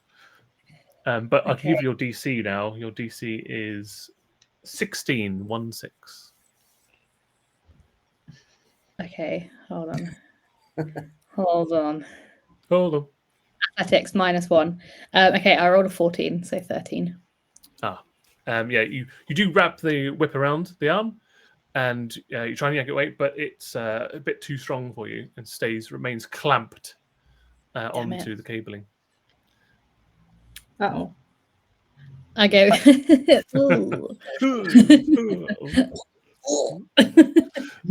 Okay, and we're back to the top, and now actually 50. It's now your go again because of. I'm still going. Really embarrassing. I mean, you can have I'm another just go with the gonna whip. try- It's the whip still. yeah, I'm wrapped just going to around. try that again. Okay. I'm going to go. Whip it real good. Bow, bow, bow, bow, bow, bow. You And can give yourself this advantage. time- Oh no, it's not advantage. You already hit, so it doesn't matter. Just roll an athletics check. Okay, an athletics check. Yes. Your DC is 22. I rolled a 19 minus 1, so Oh. Yeah, it's real clamped on now. It's like really not letting go. It's almost pulling you out the shadows at this point. it's more embarrassing the second time. First time you can kind of excuse it because it was the first time you did it. However, Gorza, now's the I time for your rage. have a javelin of lightning. Oh, interesting. So I'm going to try and sharp fuse this little clock thing. Yep. But it says when you throw this weapon at a target that's less than 120 feet, you can forego making a ranged attack roll and instead turn the weapon into a bolt of lightning. The bolt forms a 5-foot line. Yes. And so the target has to make a DC 13 dexterity saving throw. I will do that now. Question? Is it a bad idea to electrocute the electric box? Because we're not touching it. Were you someone else's causing problem. everything to explode in our face? Maybe. Maybe. That's what happened okay. last time in the Ice Palace. And we somehow survived that off screen. So Very true. As an electrician, Gur the Manslayer's electrician's company. No job too small. They got an 18 DC. okay, so they take half as much. Oh, they actually do take damage. Okay. Yeah, so 46. So 5, 3, 8, 4, 5, 12 and 1. So 13, half of 13. 13. 6. Okay, so and they actually also need to do another DC for some reason, nice. and they're fine. So yeah, the javelin shoots out from your hand, turns into a line that goes through the creature, and then it forms back into a javelin like about 120 feet away, sort of down the sort of ricochets off the wall and goes further down the tunnel. Right then. As a bonus action, I'm going to use my intimidating presence because Okay. I can get my wings out in every iteration of. True. They have to make a 18 wisdom saving throw. Okay. Right, that's going to be more difficult. They got a 13. So they have the frightened condition. At the end of each of the frightened creature's turn, it can repeat the save, ending the effect on a success. Gotcha. Hello, Emma Lilico, raiding with a party of 26. I understand it was your birthday stream today. Happy Evening, birthday. Emma. How you doing? Happy Hope you had a nice birthday stream. And welcome to all of your followers here. We're currently fiddling around with lightning. This time we're not saying really inappropriate things. Not we stopped. not for the last 10 minutes or so. Not all of Anything us, to do. just one. No, we've Yeah. been Just one person. I don't know who you're talking about. Who could it be? Josh. Jim. Jim. Jim. Jim. Yeah, Dad? Jim. No. Jim. Jim. Ow, Jim. All right. Okay, it's frightened. Gorza, that's your go done. We're on to now Gur the Manslayer. Okay, so I've already held. Do we know this thing's name? Is it Tim? Me? It's not a thing to you now. No, you don't know his name. You haven't. Okay. I'm gonna play like a wizard, and not a Chad wizard. Can I cast blindness? Incredibly. Yes, of course you can. Mm. What is my saving throw, please? Believe That's a good question. I'm gonna need to hold on. Probably like a con 18, I want to say. Yeah, DC 18. Blindness, deafness. Yes. Con 18, yes, it is. Yes, it is. So I need to get a 12 or higher. So I have a +6 to my Constitution saving throw. Plus I rolled a 6 plus 6, making a great 12. So they go blind, and they are frightened. A frightened blind This person. poor electrician. They're holding onto a cable. Hung against the walls. Yes, This is great. That's pretty frightening, to be fair. indeed. Wow. Lots of people in chat are incensed by the fact that I'm not wearing a suit. Yeah. Like, I understand what's why. going on? CJ came in, Tabitha came in, Gaming Rob is incensed by the fact I'm not wearing a shirt. And I will never do it again, and I apologise in advance. No, please I do hope it you every clean single that time. tin. I'm going to You burn do this you, shirt. Tim. You'll never see it again. You do you. True. I will do me. Do yourself, it? Tim. Do yourself. Grr. Yeah, you blinded this creature very well. We're off to Vess, the Vess country. Did I suffocate him? Did anything happen? Apparently, it does not need to breathe. like Okay. you in the other campaign. Fucker. Mother hugger. Okay. Okay. I'm gonna call. I'm gonna cast Vicious Mockery. And in the only thing that I can remember from the campaign is say in whispers. You look like a fun. You look like a fun. Immediately starts crying. Yay! As a bonus action, Did you know it's capable of tears as well? yeah, Capable of sadness as we humiliate and destroy it while it's doing its job. Yeah. You know- I do need to do a wisdom saving throw for tears. Yeah, it does cry. Good. You also need to do 3d6 worth of psychic damage, as you call it, a thumb. okay. Is this just not a normal day in the corporate world? You look like a fun. 10. Like a thumb. 10. 10. Gotcha. 10 thumb damage. Mother And thumb. Mother Thumber. I'm going to cast as a bonus action Draconic Cry. It cries more. It doesn't cry. I cry at it. Oh, you cry. Yeah. He cries, you cry, we all cry. The thumb guy. They clearly hired the professionals for this job. Just crying. Until the start of my next turn, me and my friends have advantage on attack rolls against the enemies that can hear my cry. Oh, incredible. So this next round, everyone gets advantage. Because you're crying. Because I'm crying for you. Weird spell. Yeah. So the with the frightened condition, I believe it can't move closer to the object of its fear, which currently is Gorza. Not that it can see anything right now, but it just assumes Gorza's out there somewhere. It is also blind, so has disadvantage on its attacks. It is going to release the cable with its claw. The cable then starts just like randomly whipping around all over the place, arcing out energy. Not good. And from that same mechanical claw that's got this rubber grip on it. Hey, wait a minute. I cast Hold Person on that thing a while ago. Yeah, and I said it didn't work because it wasn't. You needed a whole monster. Wait a minute. Wait a minute. I just been reading spells. Sorry, as you were. Wise guy. Hold on.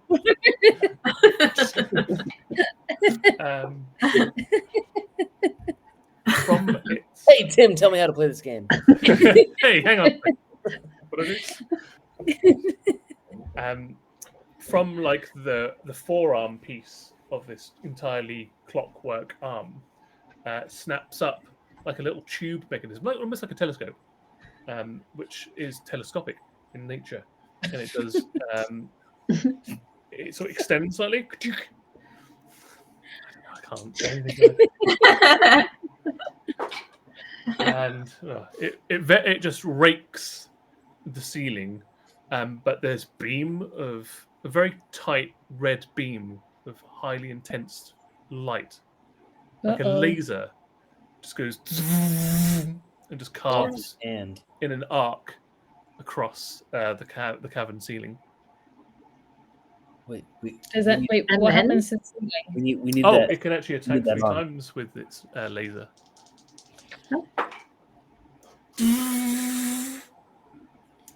Is going to randomly target one of you. It can't see, right? See it. No, it's attacking with disadvantage, so it's just randomly raking this laser around all over the place. Vess, what is your armor class? I don't want to tell you. Okay, cool. I don't want to tell ya. I'm not going to tell you. None of your business. Your business. But what is it? It's 15. Okay, it does hit. It randomly just rakes a laser over you, and it like sears into you. You take 4 plus that. 2, 15 points of radiant damage. You still look like a farm. And goes back for a third go with the laser, but does not hit anyone. So again, just a wild. It's just randomly firing it all over the place.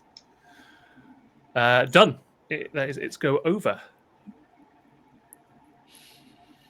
Next up is 50. I'm still really embarrassed from last time, so I'm going to do it properly this time. Okay. Is my crossbow a ranged weapon? It is. Okay, so Your Corpse Slayer shortbow. I'm going to use advantage on my Steady. roll. Whoop. Yeah, for that, and try and hit it with my crossbow. Are you looking at the current character sheet? Mm-hmm. mm-hmm. What's it, 50, 24? Mm-hmm. Yeah, no, it is. Oh, it is. Yeah. Good. Why? Who? It says a short bow. I wasn't sure if it was a crossbow or short Oh. bow. On my weapons list on this side, it says under weapons, crossbow, hand, rapier. Does it? Yeah. I don't see that on. You are 50. I am on. 24? Yeah. Does the name says at the top 5024?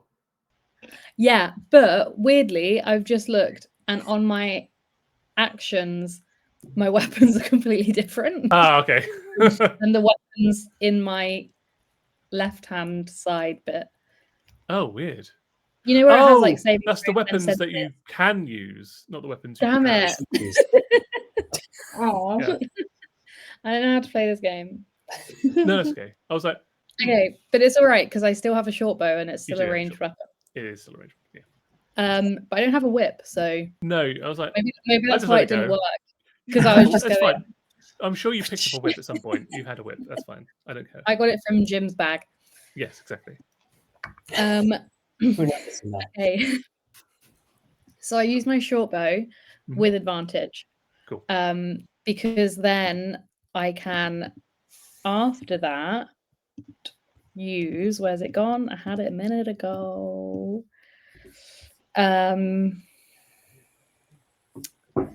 Oh no, now I've lost everything that I was looking at because I clicked a button and I don't know how to use these sheets. Here, sneak attack. Once per turn, you can deal an extra 7d6 damage Correct. when you use a ranged weapon. Indeed, you can. So I rolled a 17. 17 plus 11, 28. That's 11. Hits. You do Okay. 8d6 plus 6 damage. A d6 is a normal dice, right? It is. Yeah, the old good old Monopoly die. So 8d6 plus 6. Correct. I'm just going to read the numbers out to you and you can do the maths. Got 4. 4. That's easy. 4. Oh, that's harder. 8. 4 again. 12. 4 again. She's 16. 3. That's 19. 3. That's 21, 22, 4. 26, 2. 28, 2. 30 plus 6. 36 That was plus points of 6. damage. Nice. No. That was 9 rolls. Oh, you only need to do 8. Yeah, So take but that off was the 2, plus 6. 28, and then plus 6. Oh wait, no, 34. sorry. I read +6 as plus 1d6. Oh, It's plus just 26. Yeah, so we'll take So off that minus 2 plus 6. plus 6, so 34. Got there in a minute eventually. Got it. Yeah, it starts like you start messing up this clockwork creature, like shooting it from behind. Like you seem to puncture something, like where its rib cage is. The bolt goes in from the back, or the arrow goes in from the back, through the flesh and pierces something like a copper canister, and then a bunch of pressurized steam just starts pouring out of the hole. Nice. In kind of filling up the tunnel with this steam or air or some kind of vapor that was Gross. inside it. Awesome. Gorza. It's not touching the wire anymore, right? Correct. Do we think that it's safe to touch it? I'm probably going to touch it. I'm going to enter a rage. Okay. That's pretty good. Touch it. Who am I I'm kidding? gonna touch it. I'm going to enter rage with a bonus action, and Okay. I am going to whack it with my great axe. Would you also like to do it recklessly? And when you do it recklessly, you Oh, have that advantage. sounds like But they have advantage on you okay. To do what? to attack you. Okay. Touch you. To do what? Advantage. Yes, you do have advantage. 13 is the highest plus 11. 11, yeah, 24. So 24. That definitely hits. 1d12 plus 6. Okay. And also, so, oh wait, I just rolled a d6. Which one's the 12? Oh, the d12 is like a small d20. Okay, got it. Thank you. Yeah, 2. Wait, yeah, 2 plus 2 plus 6? 6. 8. And also, when I make a hit with a battle axe, I can force the creature to make a Constitution saving throw, or they fall over.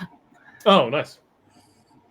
Constitution saving throw is DC 8 plus 5 plus the ability modifier used to make the attack.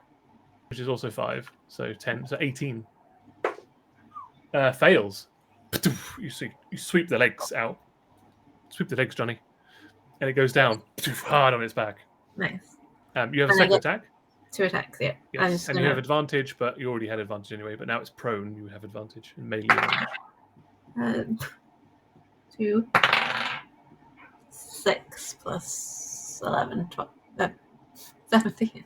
17 hits. And then D12 again. Yeah, d12 plus 6. 11. 11. Jesus, plus 6, 17. Not make it easy for me with calculations. 17. Okay, cool, got it. Maths. Yeah. And you make it fall over again. Yeah, so we make it jump up onto its feet and fall to the ground. Yeah, there's no on its head. It's rotated it at full 180 degrees. I was trying to read what Brutal Strike said about reckless attack, but I can't read it fast enough. So. Yeah, you can forego advantage on one strength-based attack of your choice. Your chosen check roll must not have disadvantage. If it hits, it takes extra d10 damage at the same time. Well, I had advantage because of prone, so does that? Yeah, I suppose. Yeah, do another d10. Great. We've killed worse things than this. Did I don't know we- why did I'm we- finding it so hard. How much? 1. Oh, 1. Okay, fair enough. Just lightly kick it. Fuck you. That was Gorza, the one-eyed. Now I'm gonna it's get that Gur. eye. Get that eye. Now it's Gur, the manslayer. I know hold person didn't work because you reminded me, but can I cast flesh to stone? Oh shit! Yeah, you could. It Yeah. has flesh on it. It's not fully flesh, but it has some flesh. Target makes a Constitution saving throw. On a failed save, it has a restrained condition for the duration. Ooh. It fails. It is on its back and restrained. Oh. As the flesh it has starts turning to stone, starts to. Well, yeah, that sounded petrify. weird. I was excited about not getting screwed up, but Weird reaction. not excited.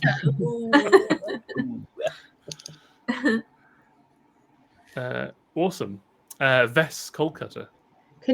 Sorry, I was distracted by laughter. He's lying down. Is he Yep. stoned now? He's lying down and stoned. Restrained. He's stoned. He's He's stoned. lying down. And he's restrained. Can I see- What are you gonna do? Does he? So he doesn't have any fleshy. Jim, asking for Jim. Well, basically, if it fails its saving throw 3 times in a row, it turns to stone. Got it. And then you could turn that stone to mud. And then Well, what you do can turn that mud to Flesh.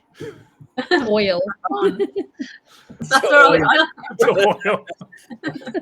Who wants some oil? It's like an infinite oil cheat on D&D.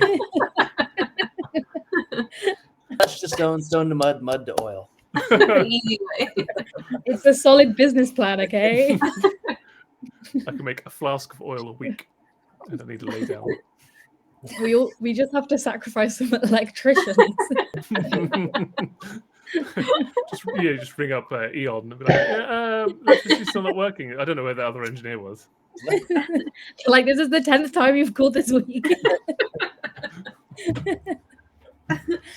My lights are flickering. You just turn a little switch on and off. They're like, we can't see you. You're on a phone call. What? We can hear, right? I hear you. My lights are flickering. We can hear, right?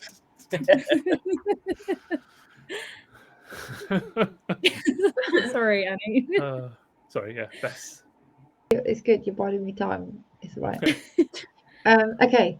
I use my tentacle rod, and with the 3 tentacles, can they scope out the fleshy bits? Tim, Hello. Answer the question. Can Tim. they? answer the question, Tim. I mean, What do the tentacles do yeah. to the fleshy bit? The 3 tentacles on the restrained Do they stoned find the flesh? prone and his back. In the shaft. Do they find flesh?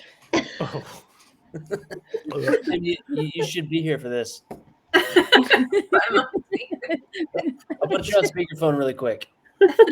Oh, it's actually worse. The description of it is even worse. It says the rod ends in 3 rubbery tentacles. Oh, why are they rubbery? Rubbery's good though for our Yeah, electric exactly. problem. Yeah. Yeah. Yes, you can do a melee attack with a +9 bonus. So, because it's prone and restrained, you can do it with advantage. What am I rolling? D20 +9 with advantage. So roll 2 D20, take the highest result, and add 9 to it. Oh, I've got an 18 and a 19. Jeez. Yep, so that hits. You roll again. So you've got 3 rubbery tentacles. So 1 rubbery tentacle finds some flesh. Second one with 19. advantage. Sorry. 19. The hits. 3rd rubbery tentacle goes for the thigh. 16. 15. 16. 16 hits. Can you roll 3d6 psychic damage for me, please? There's 1d6 per tentacle, as it psychically damages them. I can see why it's like Emotionally damages this person. Have you been 11. injured on your job? 11. Was it your- Have you been tentacled on your job? Have you been subjected to rubbery tentacles when repairing a cable? I just work here. I don't give a shit. Also, Broken electrics. He just started like skipping in like. and because it's restrained and on its back and etc., it needs to make a dexterity saving throw with disadvantage. It fails its dexterity saving throw. Still blind. And your rubbery tentacles, he's still blind, frightened, prone, turning to stone and now has 3 rubbery tentacles wrapped around him, restraining him. Jeez Louise. They're looking to attack the non-stone bit. Yeah, they're just like around the thigh, Fleshy bit. around the side of the Yeah. face, and the upper arm. Also, a bunch of steam is venting out of his abdomen as well at the same time. You're doing a pretty good job as bad guys. Yeah.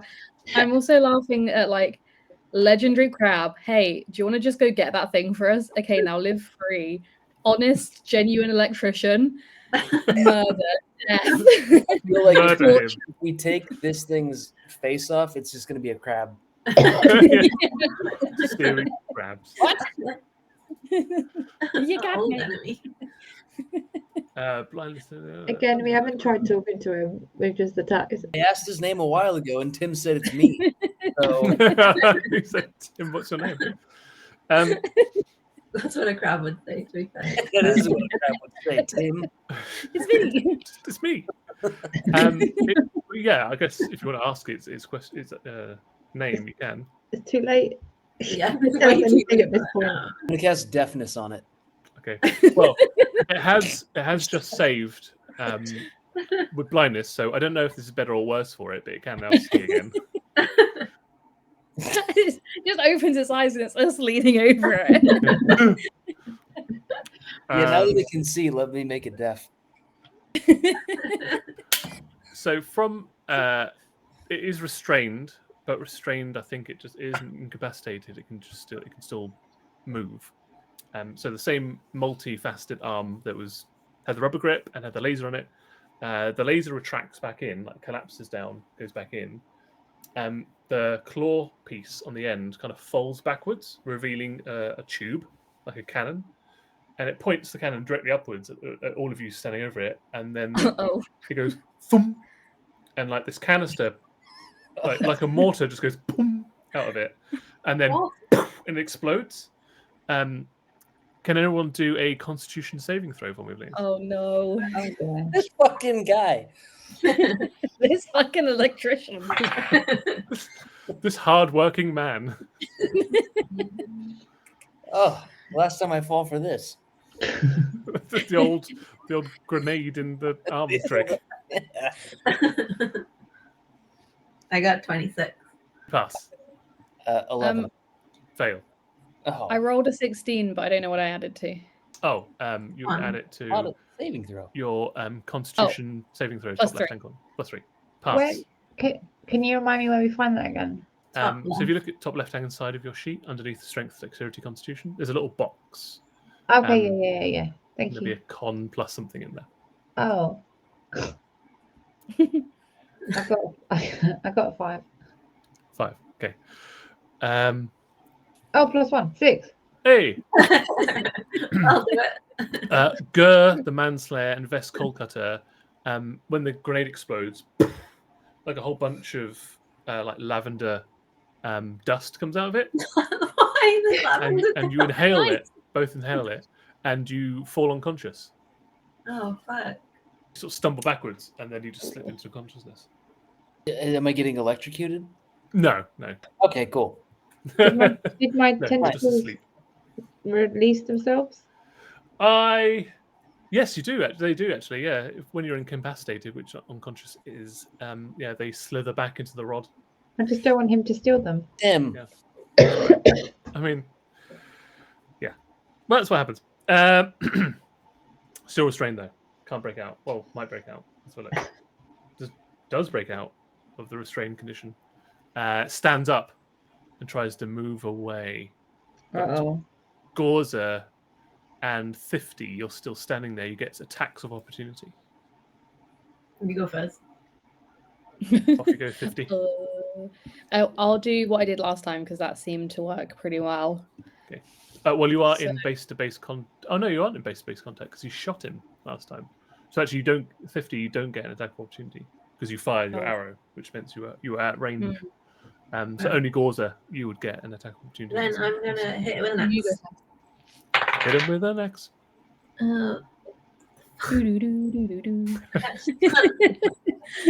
Oh, 14 and upside down plus 11, so 25. That 100% hits. Wow. 11 plus 6. 17.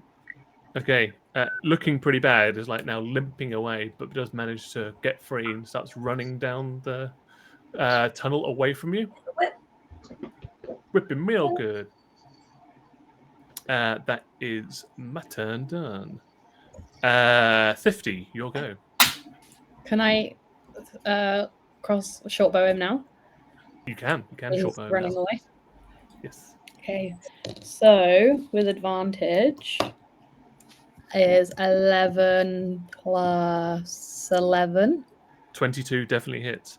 I won't make you roll 7d6 plus 6 because it only has 8 hit points left, and there's no chance Great. you can't kill it. So yeah, you leash another arrow, hits it in the back, and it goes, oh, and then just with a heavy thud. Great, We go, yay! We its name. killed the normal workforce. Maintenance down. Maintenance down. I was said, kill woman. I heard kill electrician. Same thing. Women can be electricians too. Women can be electricians. Jim. This I'm going to pry its is eye out. 1849 after all. Is that what you Pry its arm out? Yeah, it's 1849 in the world. Wow. Alice, I was going to say, can we use him for parts? Yeah, I'm going to pry its eye out from my eyeless socket. Okay. I want its hands. But you are for your bone friends. Sorry. Yep. What about my bone friends? For you are for your bone friends, because you have all your limbs in. It's mutual. It's a mutual I'm handing. going to use They all them. benefit. Mutual hand. Thank you very much. Well, currently Gur and Vess are still asleep. Fuck. And when Oh, you yeah. look around, I get about like 30, 40 feet before I realise and then go back to them. when you get back, the two remaining halflings started spooning Gur. Cute.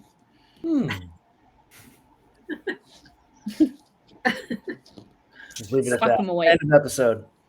Fade to black. See you again in 4 years. And you can see the two ghouls are just kind of taking a knee next to Gur, and they're just watching Gur sleep. Aww. Weird. Really weird. I need to make it clear for anybody that did not watch the previous 2 episodes. This is not a mandate. This is not something that I. We I figure need this to make out. it clear that they're all controlled by you. Again. At no I'm just reading what you sent me. That's all I'm doing. You take off your suit and you're a completely different man, Tim. Renegade. What would you expect from casual time? Genuinely, all of the skeletons keep. Never mind. What do they keep doing? Never mind. What do they keep 5 years of this doing? And it annoys you every time. It kills me every fucking time. Anyway. Yeah. I didn't have a mental breakdown. It's true. Do you remember anything that happened though up till now? I remember nothing. No, that's makes sense. Great. All we did was kill an electrician. Yeah, we haven't actually done that. We haven't done a single thing. We fell down a hole and we killed an electrician. Yeah. But was it, IT worker. was it the electrician, Timothy? Is this the woman? It was not the woman. No. God Who damn is it. this woman? You go down and you check, and you do not find that it is female. But you can strip it for parts. Why do we go down on it? You go down the tunnel. Sorry, you go down the tunnel where it fell over. And you find it's not- I don't know what you guys were doing. I was hanging out with my skeletons and my ghouls. While I'm going down on the robot. I feel like we would have weirdos. there were easier ways to tell if it's a woman. You're like, "Tie the hair back. Here we go." I'm like, what? So, There's only one way to know. I've got news. That is bad news. It's not the woman. Bad news. Good news, bad news. What do you want first? Well, Good news is dead. Oh dear me. Yes, you. It's not the person that you're after because you went down the tunnel to check. God damn it! You progressed down the. Anyway, you know what you did. You know what you did. You know what you did. But you do take it for parts, so you can rip the arm off, take the eye out. You've got them. What you can do with them, you're not sure. That's for another 5 years' time. What you do is you follow the cabling down through the winding tunnels, and it exits into a big cavern. And you see in this big cavern, it's like a honeycomb. It's dark inside, save for a massive lighting source right in the center. But before we get to that, this honeycomb of other caverns, tunnels, shafts, etc., all converge on this gigantic cavern, all with their own cabling running from them, which converges in the center device. The device itself is maybe about 80 to 100 feet wide and about 120 feet tall. There is this big, complex metal platform, roughly circular, also powered by similar clockwork devices like the creature that you just killed. But floating above it is this enormous sphere of blue-white energy, almost like a miniature sun. And all of these cables are like plugged into it. They're like plates that are keeping this like gigantic energy in a sphere, and it's crackling and arcing with all of these, as I say, all these cables running to it on plates that are holding it in stasis. Do we have It's to hovering. unplug all of them? Maybe. But as you look around, there are like maybe about another half dozen of these mechanical beings tending to different workstations. Another half dozen electricians. Another half dozen electricians. It's like it's like a regular Eon convention in here. But also at like a center console right at the back is a woman. The woman? She we has. have to kill one. We have to go down on her. We don't know if it's her or not. It's the only option. The only thing. You all just like whale dive towards her. Arms straight, legs straight, mouth first. Tim, Only way to be sure. She's got like a very, very stern, severe look to her. She has like silky black hair pulled back in a tight bob. Bob? No, bun. That's what I meant. I know you know women. You know what women do. we have no idea what this woman looks like. It's really important. Is it a bob or a bun? It's a bun. She's a robot. It's like a half bob, but with a long top with a bun, and the bob ends here, but with the top is long enough to be a bun. So it's a bob bun at the front, bun at the back. Yeah. So party at the front, classic hairstyle. Party at the front, business at the back. I've done that myself many a time. Yeah. So there's a bob at the front. I was thinking it was bob round here, but that wouldn't make any sense. So yeah, bob at the front, and then long hair, like a mullet, but in a bun, like a lady mullet. Tim, have you ever seen hair? Tim's never seen a woman. I've never seen a woman. I've never seen hair. Never seen hair. It's like a ball Just in the bush. into painful detail about the hairstyle and everything else. Just really, really go in depth on that. Going to town on that hair. Anyway, moreover, she's wearing a high collar, like jacket. Wait. Sorry. Can we just get the hair sorted first? I mean, what it meant to say was it was just a a silky black hair done up in a bun, in a severe bun. That's it. Okay, cool. But But it's a it's turned into bun. some kind of elaborate other thing, which I don't think is physically Your jaw possible. hurt. That's all that going down. No, so It's a practical hairstyle for going down. Let's be real. because he's already tied up at the back, but you've still got privacy curtains. Oh, the front, not getting in the way.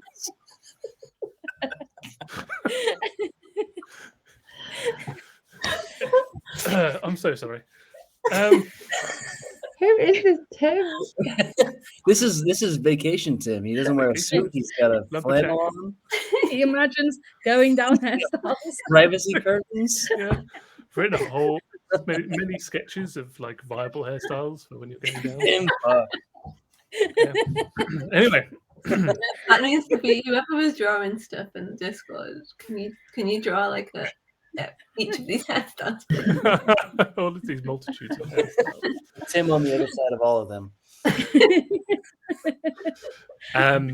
Bob. Oh, God. So anyway, she has other physical attributes other than the hair. That's they're a all normal thing to say. Super normal.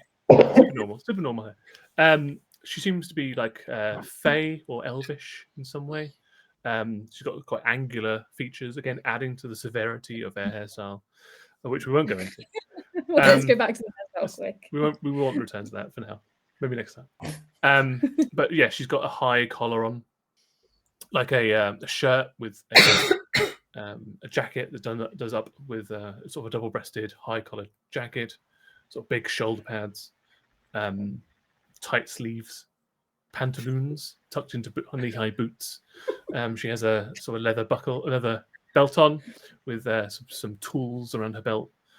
She's also got a golden amulet around her neck, like one that one would put a picture or a drawing of a loved one on there. Gold, relatively plain. She's also wearing some fairly understated rings, but they are elaborate in their nature. And she is working on this console before you. The other thing you notice in here as well, as you know, everybody roll a perception check for me, please. Are we going to notice anything other than a haircut? Probably not. I can't stop thinking about it. I don't know why when you described what she's wearing, you said tight sleeves. Yeah, tight sleeves. I've never heard. Tight sleeves and big shorts. I just imagine this really 80s woman. Yeah. She's in like a pantsuit Yeah, she's got with kind a of like a bob. power. She's got a brick phone that's like that. It has an antenna on it. Yeah, I think this is how I described her last time. Like an I'm pretty 80s sure. power suit with the big Yeah. shoulders.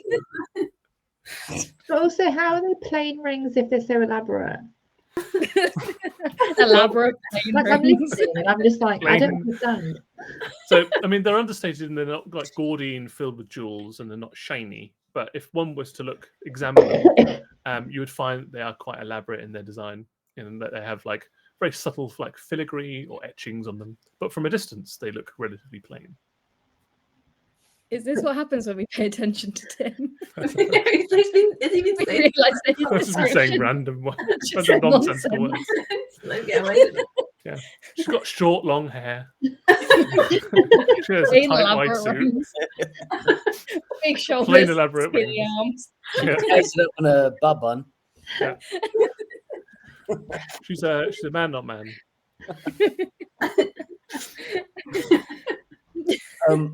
In this control room, Yeah. Are there other women, or is it just There are Any other girls here? the other like electricians milling around. yes? So there's a bunch of steam bot robots. Yeah, Steambots. Yeah. Female electricians. Okay. Nightcat says in the chat, Gur the woman seeker. Just asking for a friend in his name. But yeah, if you could all do a perception check for me, please. Okay. I rolled 15 plus 5. 20 is good. 12. 12 is okay. Natural 20 plus 1. 21. 13. 13. I guess it's the one eye, Yeah. maybe. No depth I've perception. put the other thing in there. It doesn't do anything. It's just... You just shoved I'm a hold bunch it. of glass and cogs into your eye. It seemed to work for the other person. Bleeding.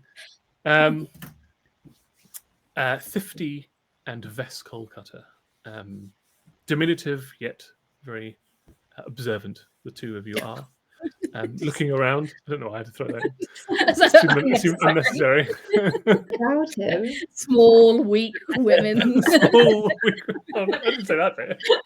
Ellie, we don't have the shoulder pads. We don't have them for the top on. We're not in a power suit.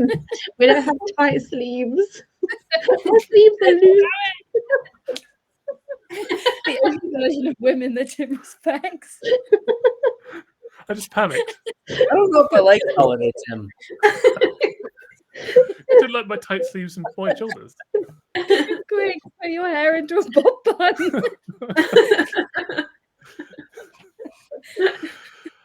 I haven't even been drinking tonight. Maybe I should. Anyway, 15 that's the vests, issue. regardless of your height, doesn't matter. It's irrelevant because you're using your eyes. Height has nothing to do with it. You look up, and there's this big, as I say, the big blue white, like sun basically that's being plugged into with all these wires. What did I say? You said Big blue. Big blue. Sun. blue. Big blue. But beyond that, in the reaches of the cavern, clinging onto like stalactites, you see sort of curled up a gigantic bone dragon. We've already killed one of those. But not like the one you've seen, not the one that Jim was riding, which was clean of bone and very organized and smooth, much like all the rest of your skeletons, non-chafing. This one instead is seemed to be like scarred. The bones have like scarred, like mottled, as if it's been dipped in acid. Parts of it has been like, as if swords or axes have been cut into. There's chips in the bone. It also has, bless you, the wings itself aren't fully like decrepit either. They have like vestiges of its former wings, so that there are still like patches, almost like cobwebs of skin between the bones, and on the body itself, still clinging to the bones, are like chunks of rotted flesh. Nice. You My see, tentacle one would love that. it's getting all that those fleshy chunks. But you also see that just inside the skull, in the deep recesses of its sockets, are these pale, purple motes of light, like burning flames, ever watching from its perch above on the ceiling. Can we tell if it's a lady dragon? It would be difficult. A dragon? You've got to go down on it to find out. Just Yeah. Well, you go up there first. You've got to get up to get down. Get up to get down. Luckily, we know a skeleton that has a bone dragon. True. Mm. You want to get Jim in so that his bone dragon can go down on him? I want by proxy. Yeah, I want that. My bone friend to bone this bone dragon. Friend of a friend. Well, Jim, Friend of a friend. Matchmaker. you sneezed like 30 times. Are you okay? I'm allergic to bones. Oh no! It's too Really late. I've just been spooned by bones. There's a dragon? Yes, A so non-chasing skeleton dragon. Above Yeah. us. it's got like a zombie dragon. Like it's still got like A ghoul flesh. dragon? Well, the ghouls are like fully corporeal. They're just cold and blue and long-tongued. But this one, there are like spider web like bits of its previous wings, like the membrane still clinging to the wings, and chunks of flesh hanging on its bones. Like it's not clean like the bone dragon that Jim rides on. It's an This thing unclean... This is an unclean. Like also, It's a some of the bones are like mottled as if it's been dipped in acid. and you can see like chips out of the bones as well. Like it's been Doing attacked. it Too. Please, again. He's doing it again. Why is he like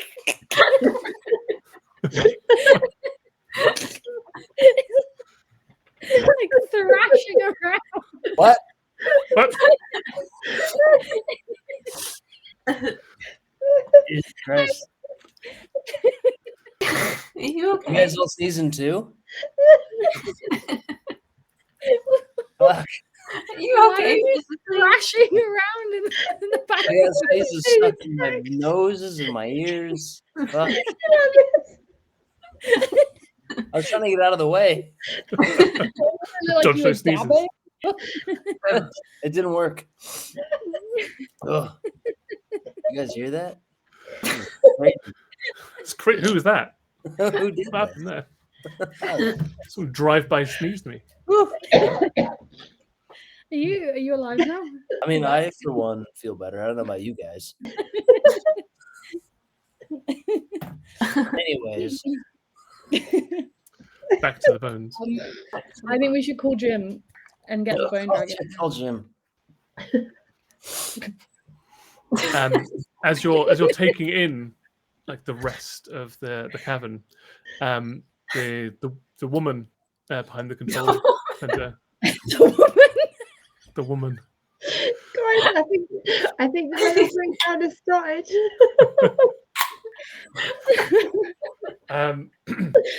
She calls over to some of the electricians and shouts to him, "Engage the residual engine!" And the ones at the consoles start pulling levers and turning dials, and all of the cabling that's running to it starts crackling with that same energy that you saw affecting Gur when he grabbed it. And the blue-white sphere, then starts to illuminate even more, and the entire cavern gets bathed. You almost have to turn your eyes away from it. It gets so bright. And then you hear a crackling noise. And she shouts out, "We're losing power! One of the cables isn't providing the correct current. Shut it down! Shut it down now!" And it just gets brighter and brighter and brighter. And then we'll end it there. Oh. Our character question. Did we know they were fucking around with like blue light stuff? No, this is a new thing. You know, We she was didn't fucking ask around what with you like spheres of Like, oh, annihilation out in of boxes.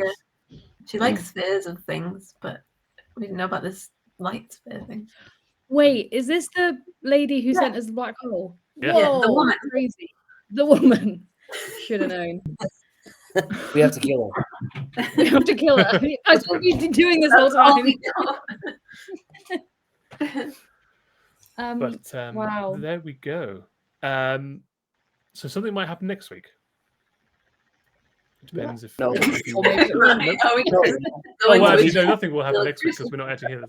So, yeah, good point. Nothing will happen next week because we are not around next week. But the week after that, which by my calculations will be a 25 on your calendar. So you can join us on Monday, the 25th of November, when we'll reconvene and we're back to our usual shenanigans. Hopefully, Josh will be here. Maybe we can discover exactly what's going on with this residuum engine that your long fought after antagonist is experimenting on. But yeah, but thank you everyone. So I'd like to thank Alice, Annie, Ellie, and Kahlil for joining me tonight. Thank you everyone also out there in chat as well. We hope you had a good evening, and we will see you again in roughly 2 weeks' time. There, of course, will be a Friday game on the channel this Friday as well. Anyway, so take care. We'll see you very soon, and good night. Ta-ta for now. I didn't queue up the thanks for watching. Here we go. Thanks for Bye-bye. watching.